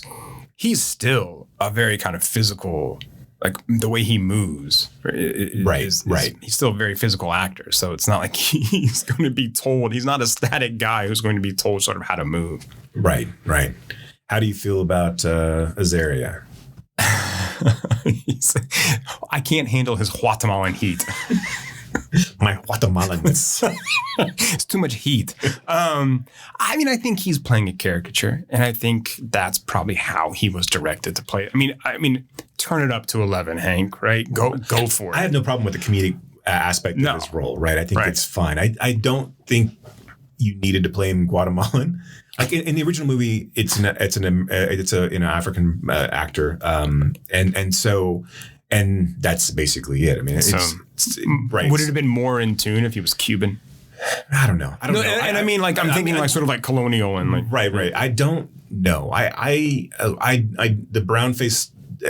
Where do we draw the line, right? I mean, I guess this is a question I'm asking. Yeah. I mean, in '96, no one was even addressing it. That doesn't necessarily mean that we shouldn't be addressing it in 2023, but is it problematic? I don't necessarily know I'm equipped to answer it necessarily. I'm not equipped to answer it. Yeah. 100. Yes. Yeah, I know I'm not, but I'm pretty sure you're not either. So I don't know. It's like, where does it fall between being a funny, it's a funny role. He's really good in it. Yeah. But where does it fall to be?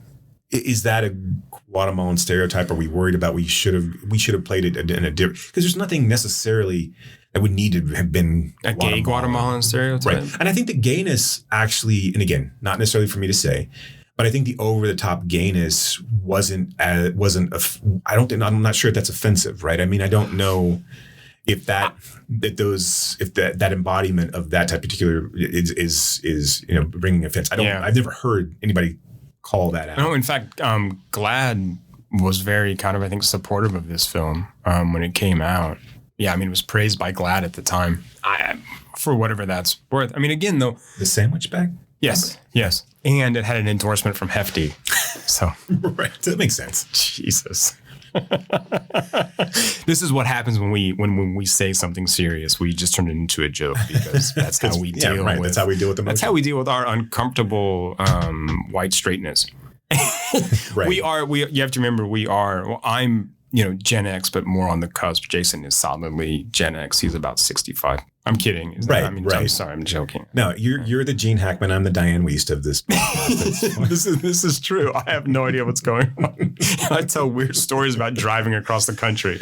I thought that was. I mean, I don't know. It's really tough for me. Oh yeah, it's so hard for me.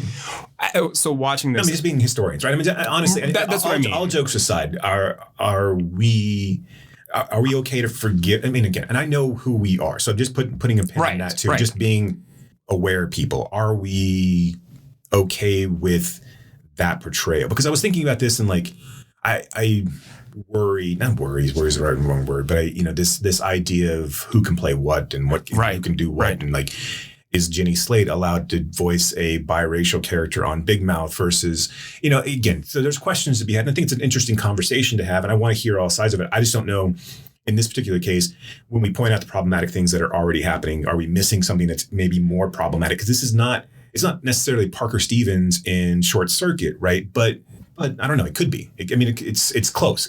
I think you're teetering on a line there that doesn't necessarily need it. He can be a white gay maid, right, and could be from anywhere, right. And Azaria is a talented actor, weirdly buff, and it always weirds me out when I see him. I know. Buff.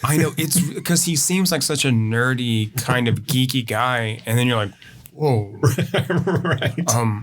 And he's great. He adds an element and to this movie that is really, really funny. But are we is the problematic thing the Guatemalanness? I'm sorry, the Guatemalanness or his portrayal of a gay man? And I mean, so it's like that's like, is he too much of a stereotype? Played for laughs.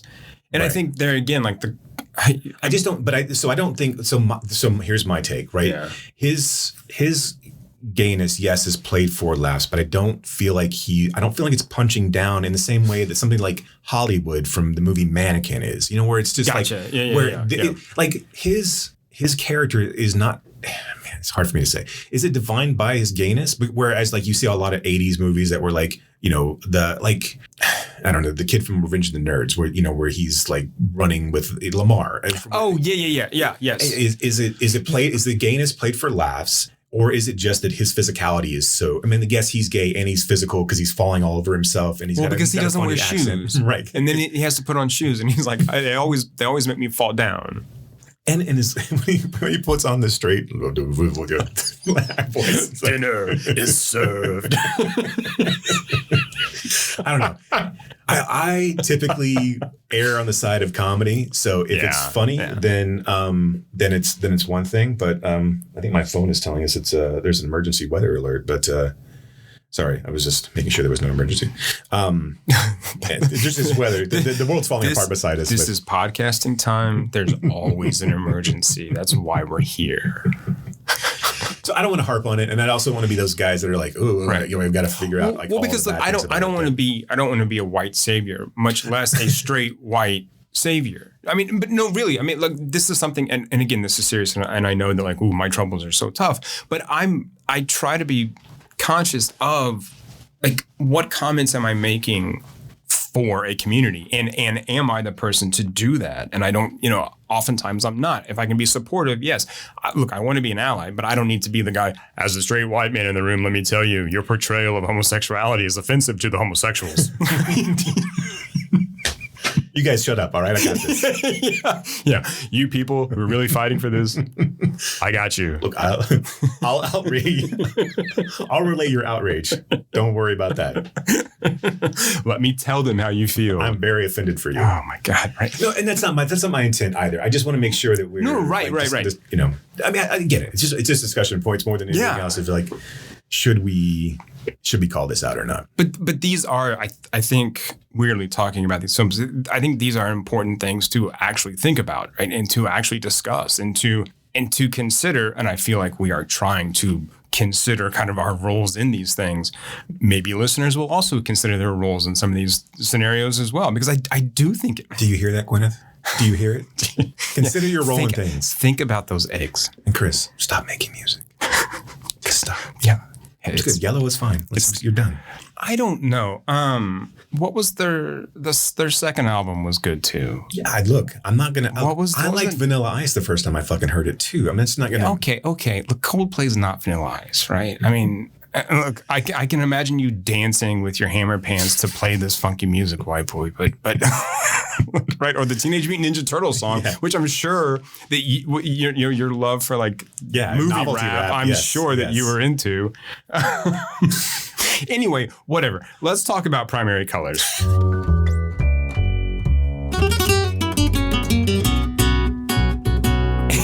Yeah, let's go ninja, go to primary colors. What a fucking segue that was.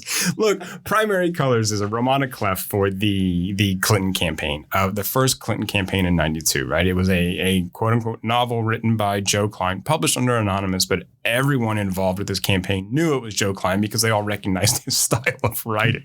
Right. Publishing something as anonymous allowed him to be, or allows us to be, more truthful in some way. But I mean, that's what this movie is, right? It was a marketing technique more than it was anything else. Right. You were, I mean, I remember when this came out, because the book came out in 96. The movie came out in 98. I remember when this came out, I would have been senior in high school or just like finishing up high school. And, knowing what it was, but not really giving a shit at that point. Yeah. I mean, that was a weird... Like all of Clinton's presidency was weird. Clinton was like the first person I voted for. Like I was 18 during his first run. So the 92. Well, he would have been the first, because I voted absentee for him second time, because I would have been, So yeah, and that was the whole Ross Perot thing. Like, so when I was a senior in high school, that was like Ross Perot was out in, like there were people out in Austin trying to get you could sign a petition to get him on the ballot. Like they did with Nader later on, right? With Al Gore when he. Yeah, I don't know. I mean, this was like, by the time this all came out, it just seemed like it was so passe and I don't know, like it was trying to give like more insider information, I guess, or a different kind of view of this campaign. Right. But we all knew this shit. Yeah, I don't necessarily know as an expose, right? Or the movie is very sympathetic to Clinton. I mean, they paints him out to be a Lothario and really kind of a piece of shit in a lot of ways, almost a. So it's super sympathetic. He's a piece of... No, I'm kidding. I'm teasing. I agree. I think the ultimate message is that charismatic men, a lot of times, especially charismatic men who aspire to politics, are also these, that type of charisma carries over into their personal lives as well. And that type of charisma is potent when you're talking about sexual relations. It just simply is. And it's hard for these men to turn it off. And it forgives a lot of this behavior in men because they have potential to do other good work. So the idea of greatness around them. And then I think that's what this movie is ultimately about, is about the people that surround themselves. I think this is a really good movie. I think that but it's such a milquetoast film for me in a lot of ways. So it's weird for me to kind of, I think, if this movie is not made in the Clinton era and it's not made about, if it's not so obviously made about Clinton and Bill and Hillary, I think, and I don't know how you tone that down based on what the source material is, right? But if this is just some Joe Blow, average politician and another, a powerful woman behind a Joe Blow average politician, and it's not so clearly a caricature of Clinton, I think this is a more powerful movie. So is that House of Cards? I don't know, because it's hard now to separate House of Cards from the spacey shit, but yeah, I think so. Okay. I mean, I think so. I think House of, again, it's hard to it's shitty, right? I mean, it's shitty for the women. But again, I just meant, House of Cards was premise-wise. I think House of Cards played up all of the it ramped up the political espionage and intrigue, and like people were getting murdered, and so it seemed like the conspiracy theory bullshit around Clinton and the Whitewater and all, like that seemed like House of Cards like focused in on that, and let's make a really kind of The Wire type show based on political change. I mean, I think this movie does a really good job of showing you what a political campaign I do too. Is like. And like all of the, the justifications that you have to make with oneself to move forward with people like this, and all of the dirty things that you seemingly have to do, and decisions the shit you have to make. swallow. Yeah, right. In order to achieve something or get to get to the point where you can make changes in this country, in this world, or whatever. So I think this movie does a really good job of it. I think it's a time capsule, and that's unfortunate that it could be better. Like I said, if it wasn't if Travolta doesn't try to play this as Clinton, and Emma Thompson doesn't so clearly try to play this as Hillary, which I think Emma Thompson comes off much better than Travolta does in this film. Yeah. And again, I'm not saying that they were bad. I think Travolta's distracting. And so I think that him acting like a Saturday Night Live version of Clinton really pulls this film down. Whereas if you just let him be somebody who's not clearly a Clinton clone. Right. Because Travolta can be charismatic. Like on his, right. I mean, like on his own, without portraying Bubba. Right. Also, something else that Travolta does that pulls me out of it is that he moves like Travolta. He moves like a dancer. Right. I mean, the way he kind of moves his arms and his hips, and everything has like this rhythm to it that I don't think Clinton has. And I don't know if you noticed that, but there's a couple times where he reaches for things, and it's such this gestural but elegant and sweeping movement where I'm like, that is not how. That's not what Clinton does. And only someone who's like done the kind of moves and the kind of physical work that he's done is going to do that. I know that it's at the height of like the second wave of Travoltaism. So, ladies and gentlemen, Jason knows when the second wave of Travoltaism was, but doesn't know when second wave or third wave feminism was, as we so clearly heard him just dismiss earlier in the podcast. You all see what I'm dealing with here. Yeah, I'm so proud of myself too. It's embarrassing. I know that this is at the height of his second wave of popularity, but I just feel like this is at no point when you're watching this movie are you thinking, oh, I'm watching politician. You're thinking I'm watching John Travolta play Bill Clinton, right? And especially when he takes on the Southern affectations in his voice, and I don't know. It doesn't necessarily pull me out because eventually it's a 2.5 hour long movie. So eventually you just kind of go with the flow, and the movie's better when it's not focusing on him, right? Like when he's not in scene, which almost makes me think. Like again, I don't necessarily know. Maybe this movie doesn't do as well if it's not Travolta in the starring role. And maybe that you needed that kind of cultural setting, on the moment to be able to make this movie that like popular, connective tissue. Right? So you can go in, and if you're a Democrat or you're a liberal, you can go in and say, you know what, he is a great man. And if you're a Republican or conservative, you can go back, look at all these shitty things that this guy did, right? I mean, but I think, where this movie really succeeds is when it's showing you all of the campaign people that are working for him. And like I said, those decisions that they have to make, and this kind of, this interplay, and really kind of just the undertakings of what a campaign is like, going on a road and like dealing with, all these different personalities and these people that are so devoted to this individual. And I think the one thing that the movie does sort of well, it kind of leaves it at the wayside, but like the thing that helps with Travolta in the role and that kind of that movement is you can believe that this guy is charismatic and is sleeping with these women. It's one of those things that's like, it's almost like it's sympathetic to Clinton in a lot of ways because it toned down the number of infidelities that most likely were actually there. Again, and it's what we don't really do, and this movie doesn't really do, is like focus on. It doesn't turn a camera back to American society and say, why the fuck are you, like, why are you focusing? Like, we had a very particular point in time where we were focusing on, the personal lives of these, especially from a moralistic standpoint, right? And this is why it's kind of an interesting piece with Birdcage. True. And this like moral majority, because it bleeds into this. Right. I mean, the same kind of, again, like, don't ask, don't tell. look, we are dealing with politicians right now who want to roll back same-sex marriage and rights for transgender people. I mean, so there's all of this stuff that was still the kind of nascent budding of this was happening at this point, because we just come out of like dark ages of where the civil rights bill and everything had been passed, and now politicians have to find a new target, and so it's sexual infidelities and immorality of divorce. And even though Newt Gingrich was sleeping around on his wife as she was dying from cancer, fuck that dude. Sorry. Right. He's a good Catholic though. I mean, but I think right, it doesn't turn the camera back and sort of, it doesn't really, I don't think implicate us in any way though, right? But I think it could find a way to implicate the viewer and go, and ask like, why were you focused on this and not this? Right. And why we were forgiving of it with someone like Kennedy and not with Clinton. Like, where was our, and again, I know this is a bigger movie. Well, and Jennifer Flowers wasn't Marilyn Monroe. I mean, no offense, right? But good point. Cashmere McCloud in the film, in the books. What a name. What a fucking name. Yeah.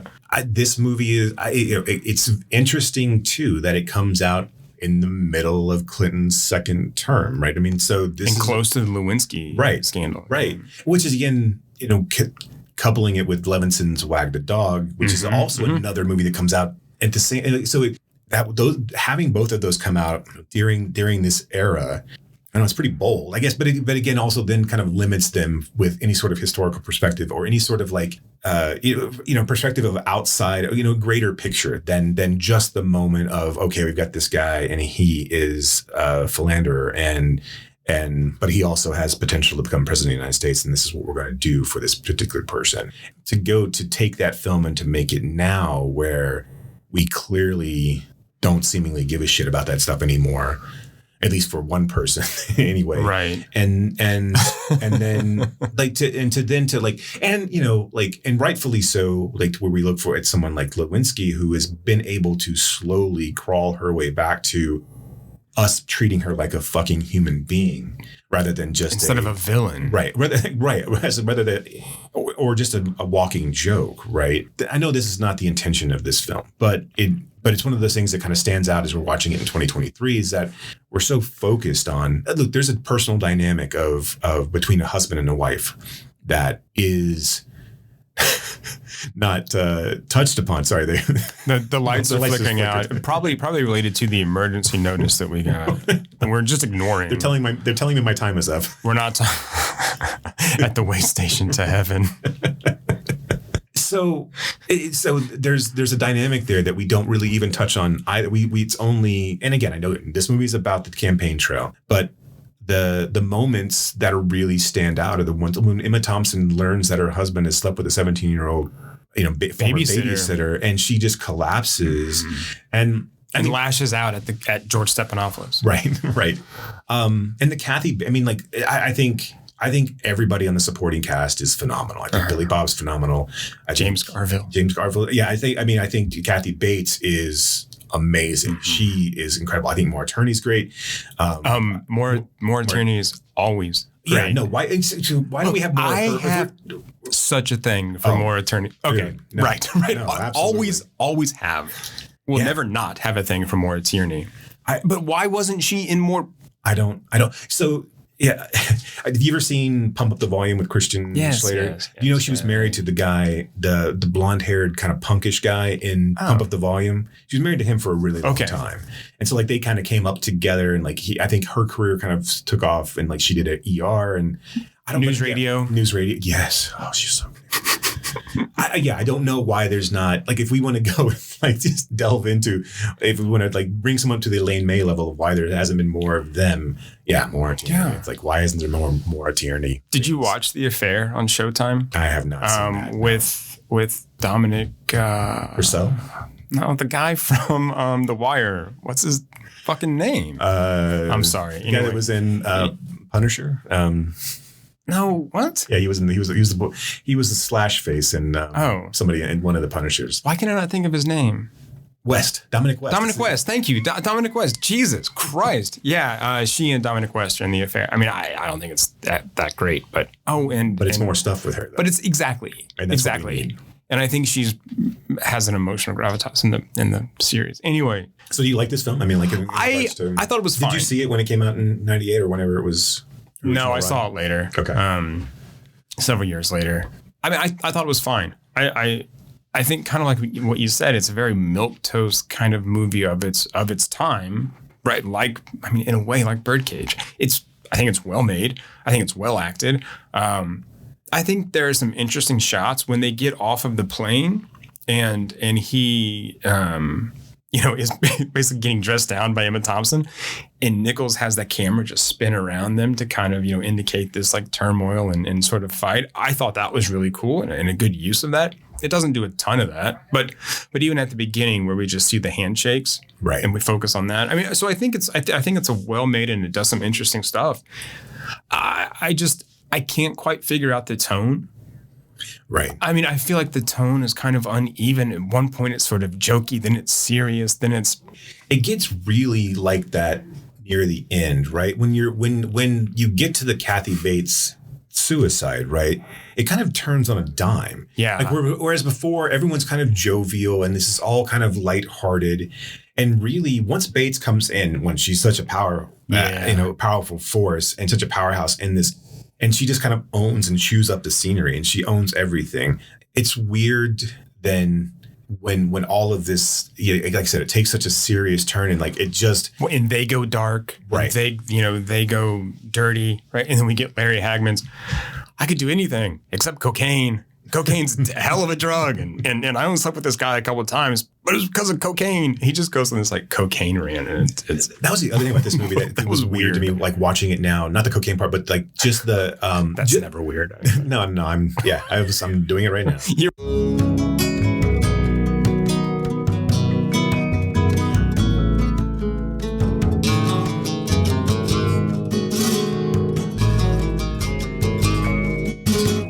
Evidently the world is ending. So we'll just live in this podcast booth from here on out. Yeah. So I did not bring enough food. Well, I'm sure someone in the hallway. Whichever one of us dies first. Have me like, go ahead and fry me up. Orbos here. We're just both eating each other. So we had an environmental, surge and everything like shut down. And so now we're back. We're not worried about the outside world. We figured the apocalypse would come sooner or later. We were talking about cameos, and so we'll pick back up on how this is basically a cameo feast, like JFK was. Yeah, not quite to the same level, but I mean, like, no Rob Pesci, right? No Kevin Bacon line, but the Rob Reiner, that was the thing too. Like you talking about, like this movie has an uneven tone. That's not me doing cocaine. That was just me sniffing. That a lot of it was like it gets so serious at the end. That again, in a 2.5 hour runtime, I think you kind of you maybe keep the general overall feel kind of consistent. But in this case, you're kind of lulled to sleep. And like of all this shit, like it's weird, again, to kind of looking at it from a higher level. It's weird that the Kathy Bates character uses this to commit suicide because she's clearly seen them do other shit. Like this is not like, I like this speech, right? I love her, her moment where, you were better than this. And that, this was, but you showed me that you weren't kind of thing. And then she was so heartbroken by it that she couldn't, this was it for her. It was done. So it was like, so there was no other reason to go on. But and part of her character was based on Vince Foster's character or Vince Foster in real life. And I think he had, I don't know if we've ever figured out why, or if they ever found out why he committed suicide. The lights are still blinking, folks. So I'm trying to get my thoughts back together.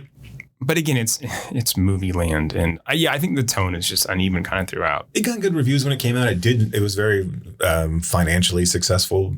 So I think it's fine. I did as of another film that I don't like. The Birdcage, I think, will stand the test of time because of Williams and Elaine. Yeah. And I think people will go back to that and, forgive whatever things that need to be forgiven for it. But of the movies that we watch, I think Such Good Friends is going to be buried. Which is a shame. It really is. Because I think that's probably, when I was going into this, I wasn't thinking that Such Good Friends would be the one that really stood out to me as the most interesting one we're going to talk about today. Yeah. And I think to the end of that one really is head and shoulders above all these other ones because, I think one may had a better voice in this one. I think the source material allowed for it. This is something that, again, we talked about, again, off mic, about if you take a look at Elaine May's early work and you look at it as a mirror to the men and the industry around her, it really is pretty fucking biting. Yeah. And like this line that she had about Mikey and Nikki, which is, it's always your best friend. They always betray you. It always happens. And I'm paraphrasing. That was not her direct quote, but that was what she said. I mean, when she's talking about Mikey and Nikki, it's just, it's always your best friend, and it always happens. It's never not going to happen. This idea of if these works are semi-autobiographical as well, man, it's an interesting thread. Yeah, especially those first 3 films. Yeah. Yeah. I mean, this would be and such good friends, right? Because if you look at right. Because if you look at like her husband, so the scene where, you know, they're at the magazine and he's taking the photographer's composition and saying, I'm going to narrow this down. Like it's a guy sitting in a series of seats at an athletic stadium, and he's in the bottom corner, and her husband, Julie's husband, comes in and just says, we're just gonna focus on the person. We're gonna crop off. Yeah. That's Robert Evans taking the shit out of a new leaf. Yeah. And so this idea of like, I'm going to fucking show you who you are. And if you don't like it or if you can't see it, man, I mean, that's on you. But hey, this is who you are. It's a level of just brilliance and courage that is so good. And this was in a film directed by a man too. Right. Yeah. And that adds another layer to in a mansplaining scene, because again, that's one of the scenes where you don't even realize Julie is in the scene until the camera pans a couple of times, and then she comes in full frame, and even then she's still behind the man. And there's just so much that like I said, that's one of those reasons I wanted to watch this movie again. But there are so many layers to her first 3 films, and I think I would add such good friends to it that it's just like I mean. We should be writing books about this. We should be like there. And there was somebody who was making a movie about May and Nichols, and I don't know if it didn't ever come to fruition. I don't know if it's still in the plans, but there was somebody who was making a movie, kind of a fictionalized version of them. And I'd be interested to see. That'd be interesting to see like how that, how it all plays out. But that seems ripe for just a film as well. We love biopics. We do. I do. I fucking hate biopics. They're so good, man. Oh my God. So good. Like, are you serious? No, of course not. Okay, thank you. This has been a weird day with Jason today. I mean, with all of the like second wave Travolta-isms and the Vanilla Ice. His novelty rap. Shitting on Joan Didion and like, I didn't really, I just was dismissed. No, I know. Well, you dismissed her husband. Some guy. It's like, no. He wrote that great TV series, Vegas. It's a book, asshole. Yeah, they turned it into a TV series. Shut up. I don't know. Yeah, I do think there are some funny moments in Primary Colors. I think Billy Bob Thornton is pretty funny playing this James Carville character. I mean, problematic as well, right? He pulls his dick out in the scene. We don't see it, but it's called out pretty quickly. Though. Yeah, and it is. But when he says to Henry, our kind of main character, the Stephanopoulos character, who's a black man, when Billy Bob says, I'm probably blacker than you are. He says, I've got some slave in me. I can feel it. It's so good. And the way he delivers it is just like, because his character's not trying to just like make a joke. He's like, no, I believe this. I mean, the way he's leaned back in his chair and just indignant, like, I have slave in me. I know it. I can just feel it. Or when they're talking about their moms at the barbecue joint and Emma Thompson says, this is the South. They're in a momathon. This could go on for days. Right. And Billy Bob Thornton gets up, throws his chair, starts talking about how, lost her leg and Never ask for nothing or life or nobody. Those moments are really good. And like that moment again is this instance where it's happening in the background. I mean, the conversation is going on between Emma Thompson. Yeah, the adult conversation. And the adult conversation. And then we get this like kind of background like noise. And then Billy Bob stands up and throws a chair and it goes from there. I mean, I think there are some really nice comedic moments in there. And when Travolta pulls him in, they're doing the Thanksgiving and they're doing the dancing at the end of it. And Travolta pulls in Billy Bob Thornton. And he's so like uncomfortable and can't really dance. Yeah, and Billy Bob Thornton, like, I don't know if he gained weight for this role, but he's like, he doesn't get to be he's not quite the Billy Bob Thornton that's married to Angelina Jolie yet. So, right. And he's not the rocker Billy Bob Thornton. Right. So he's carrying himself in a different way. Yeah, he's really good. I mean, like he gets overshadowed by his weirdness, but like that guy really is. He's good. I think he's good at kind of the writing, the directing, and the acting. Maybe not so much being a rocker, but.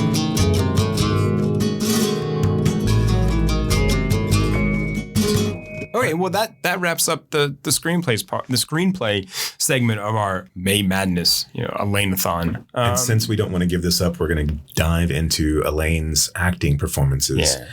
Yeah. Especially other ones we've already talked about. So we're going to do Love. Come in, California laughing. Split. California Suite. California Split's a different, yeah. Right, that's the other movie. Yeah, California Suite, Small Time Crooks, Crisis in Six Scenes. Was there another one that we were going to do? What's the Come in Laughing? It's the Carl Reiner film. The Carl Reiner film, yeah. Enter Laughing. Enter Laughing. Yeah. And I think we should focus a little bit on her performance as well. And I mean, like within the kind of Nichols and May. Oh, absolutely. Universe. Well, I mean, and this gives us a good opportunity to talk Woody Allen and Bill Cosby in a single episode. Oh, I'm excited because these guys are like fantastic. Okay. All right. Let's give the listeners some recommended if you likes for these films. How many did you do? I did 3. But okay. Let me just stick with 3. I mean, I know we did 4 films, but let's just stick with 3. Okay. All right. What's your first one? So my first one, my recommended if you like, is not necessarily a movie, but it's a miniseries. It's on HBO. It's Altman's Tanner 88. Okay. So have you ever seen that? It's at the Criterion Collection, but it was a kind of a mockumentary about a Democratic candidate trying to get the nomination in 88 and obviously Dukakis. But it's I don't know. It's an interesting kind of similar viewpoint into the undertakings and the behind the scenes of a political campaign. Yeah, good one. All right, so I picked. We'll kind of follow along with the Primary Colors one. I did The Candidate. Okay, yeah. The 72, right? Yes. Michael Ritchie directed, but starring Robert Redford, who plays this candidate, right, Democratic candidate from California for the U.S. Senate, who has no chance of winning. So he's more than happy to kind of like try to tweak the establishment or whatever. Right. So, yeah. And I think, the kind of charismatic, good looking, even though I guess Bill Clinton is good looking. I don't know. No, I think that was part of it. No, I don't think he was ever good looking. I don't think so either, but like power intoxicates. Whatever. Right. Power is an aphrodisiac. Look, I've seen a lot of ugly dudes be able to do what they do. Man, ugliness has never been. I wondered how you're going to phrase that. But yeah, you're right. It's never been like a real deterrent, right? I mean, beauty and the beholder and all those things. Right. Speaking of a director that we should get to at some point is Michael Ritchie. Yeah. That guy has got an interesting career. My second one is pretty easy, but it's Priscilla, Queen of the Desert for the Birdcage. So, I mean, it's I don't know I think it's pretty well known, but that was it. I had trouble with this one. I was thinking the Bitter Tears of Peter Kant, the remake of the Bitter Tears of Petra Van Kant, the Ozun film. But I think I'll go with Love, Valor, Compassion. Okay. Yeah. As a recommended if you like. What's his name? Jason, the guy from Seinfeld. Jason Alexander. Yes. And Jeremy Irons and... Okay. All right. Shut up, man. I can hear the rain outside. I can hear the storm outside. Right. That's not a James Taylor lyric that we actually can't hear the rain outside. God, dude. I don't get James Taylor. I cannot stand. I know this is not a music podcast, but you don't like James Taylor? I don't like James Taylor. Look, he's the primary colors of music. Oh my God. It's just so boring. Yeah, he's just white. Like when Van Morrison is too politically charged for you, you go with James Taylor. But at least Van Morrison has some like verve. Sure. James Taylor just sits there with his guitar and just like, I don't know, tries to ooze sincerity. Right. Just It's gross. Go with Jim Croce if you need a James Taylor fix. Okay. Don't like Jim Croce either. I'm not talking about big bad Leroy Brown. I'm talking about, Time in a Bottle and Operator. Come on. Jesus. That just is terrible. Look, it was the 70s. Like they were coming off of. I know. What were you expecting? I know. I don't know. I try not to. I try not to expect too much. This is like my whole. But here's the thing. But then I end up expecting too much, and I'm always let down. Look, the 70s were a great time for movies, shit time for music, and then the 80s were a shit time for movie and a great time for music. So I mean, it's just look. I'm not saying great, but it was better. Like the new wave shit that was coming out in the 80s. Yeah, no, that's true. Yeah. Like I'm crazy. Well, no, I know. Anyway, I forget about some of the new wave stuff. Because I think a lot of that starting like in the 70s. And so, like Blondie, who's a band. Right. Did you know that? Yeah, no, I'm familiar. Not just a woman. Okay. I mean, she is a woman, but she's the lead singer. She's the lead singer of the band Blondie. Look, that's fucking their fault. Okay, that's like Jethro Tull. Everyone should expect Jethro Tull just to be a fucking person. When you name a band after a singular thing, I mean, that's like like Television. Yeah, exactly. Yeah, but is the lead singer's name Television? I love your stupid voice. He just died, by the way. Anyway, I derailed this. This is my fault, and I'm very sorry. But you're right. But look, Debbie Harry wore a shirt that said Blondie's a band, and I'm just gonna always remind people of that because she's like, look, stop objectifying me. I am more than just my hair color. Right, but I do think she's a little bit to blame for it. I mean, I think she invited maybe she was a marketing genius. She invited that kind of confusion into our life. It's Fab Five Freddy's fault. That's not fair. Fair.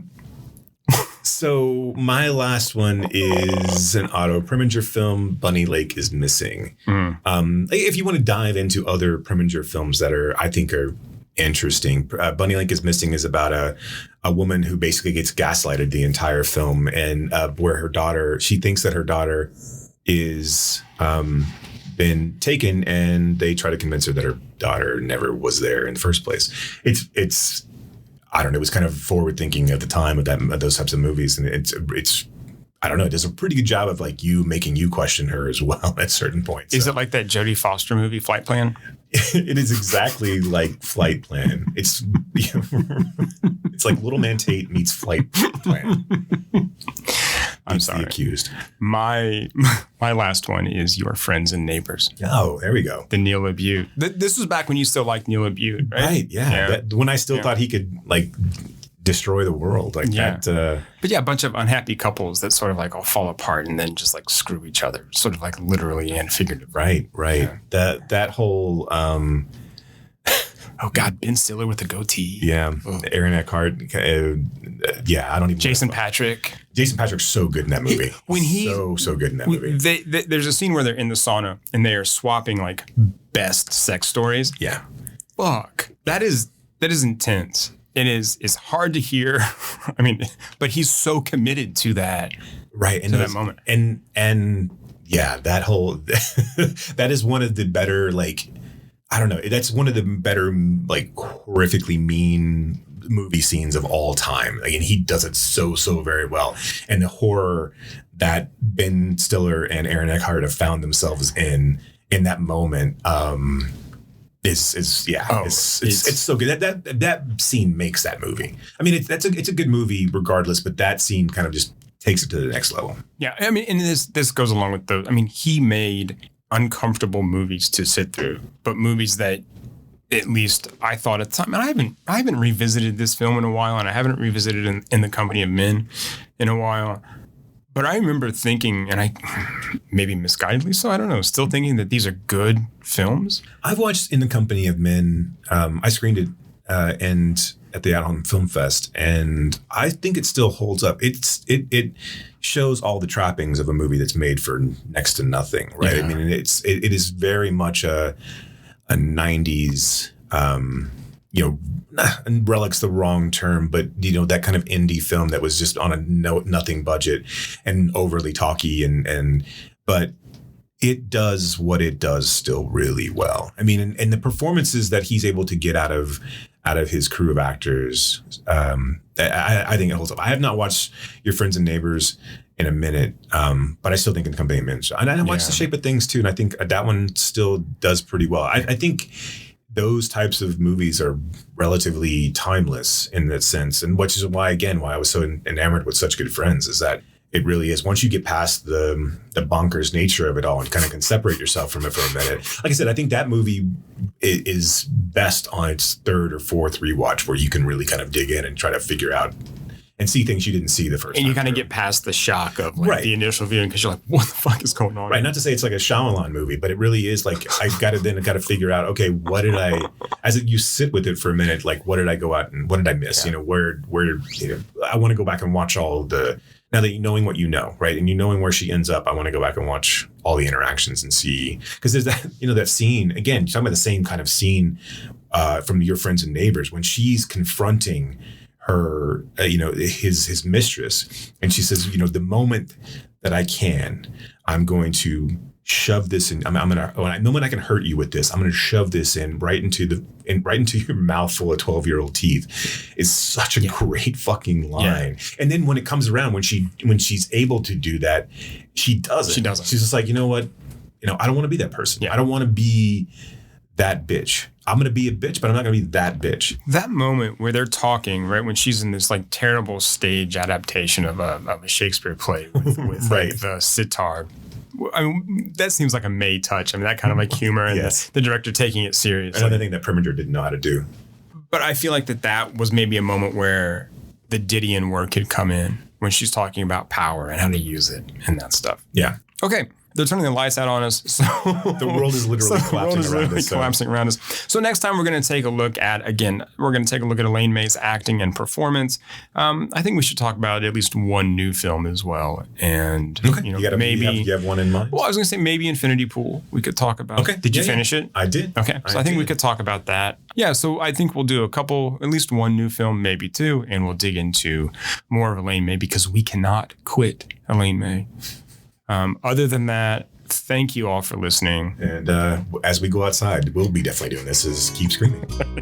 You have been listening to Why Does the Wilhelm Scream with your hosts, Brock and Jason. If you liked today's episode, do us a favor and rate, review, and subscribe in whatever application you use to consume podcasts these days. You can reach us by visiting whydoesthewilhelmscream.com. If you are in the DFW area, we would love to see you at a Fort Worth Film Club event. You can learn more about those and find a full schedule at fortworthfilmclub.com. And you can learn about my foundation and how we are trying to foster the next generation of film lovers at realhousefoundation.org. That's REEL housefoundation.org. Till next time.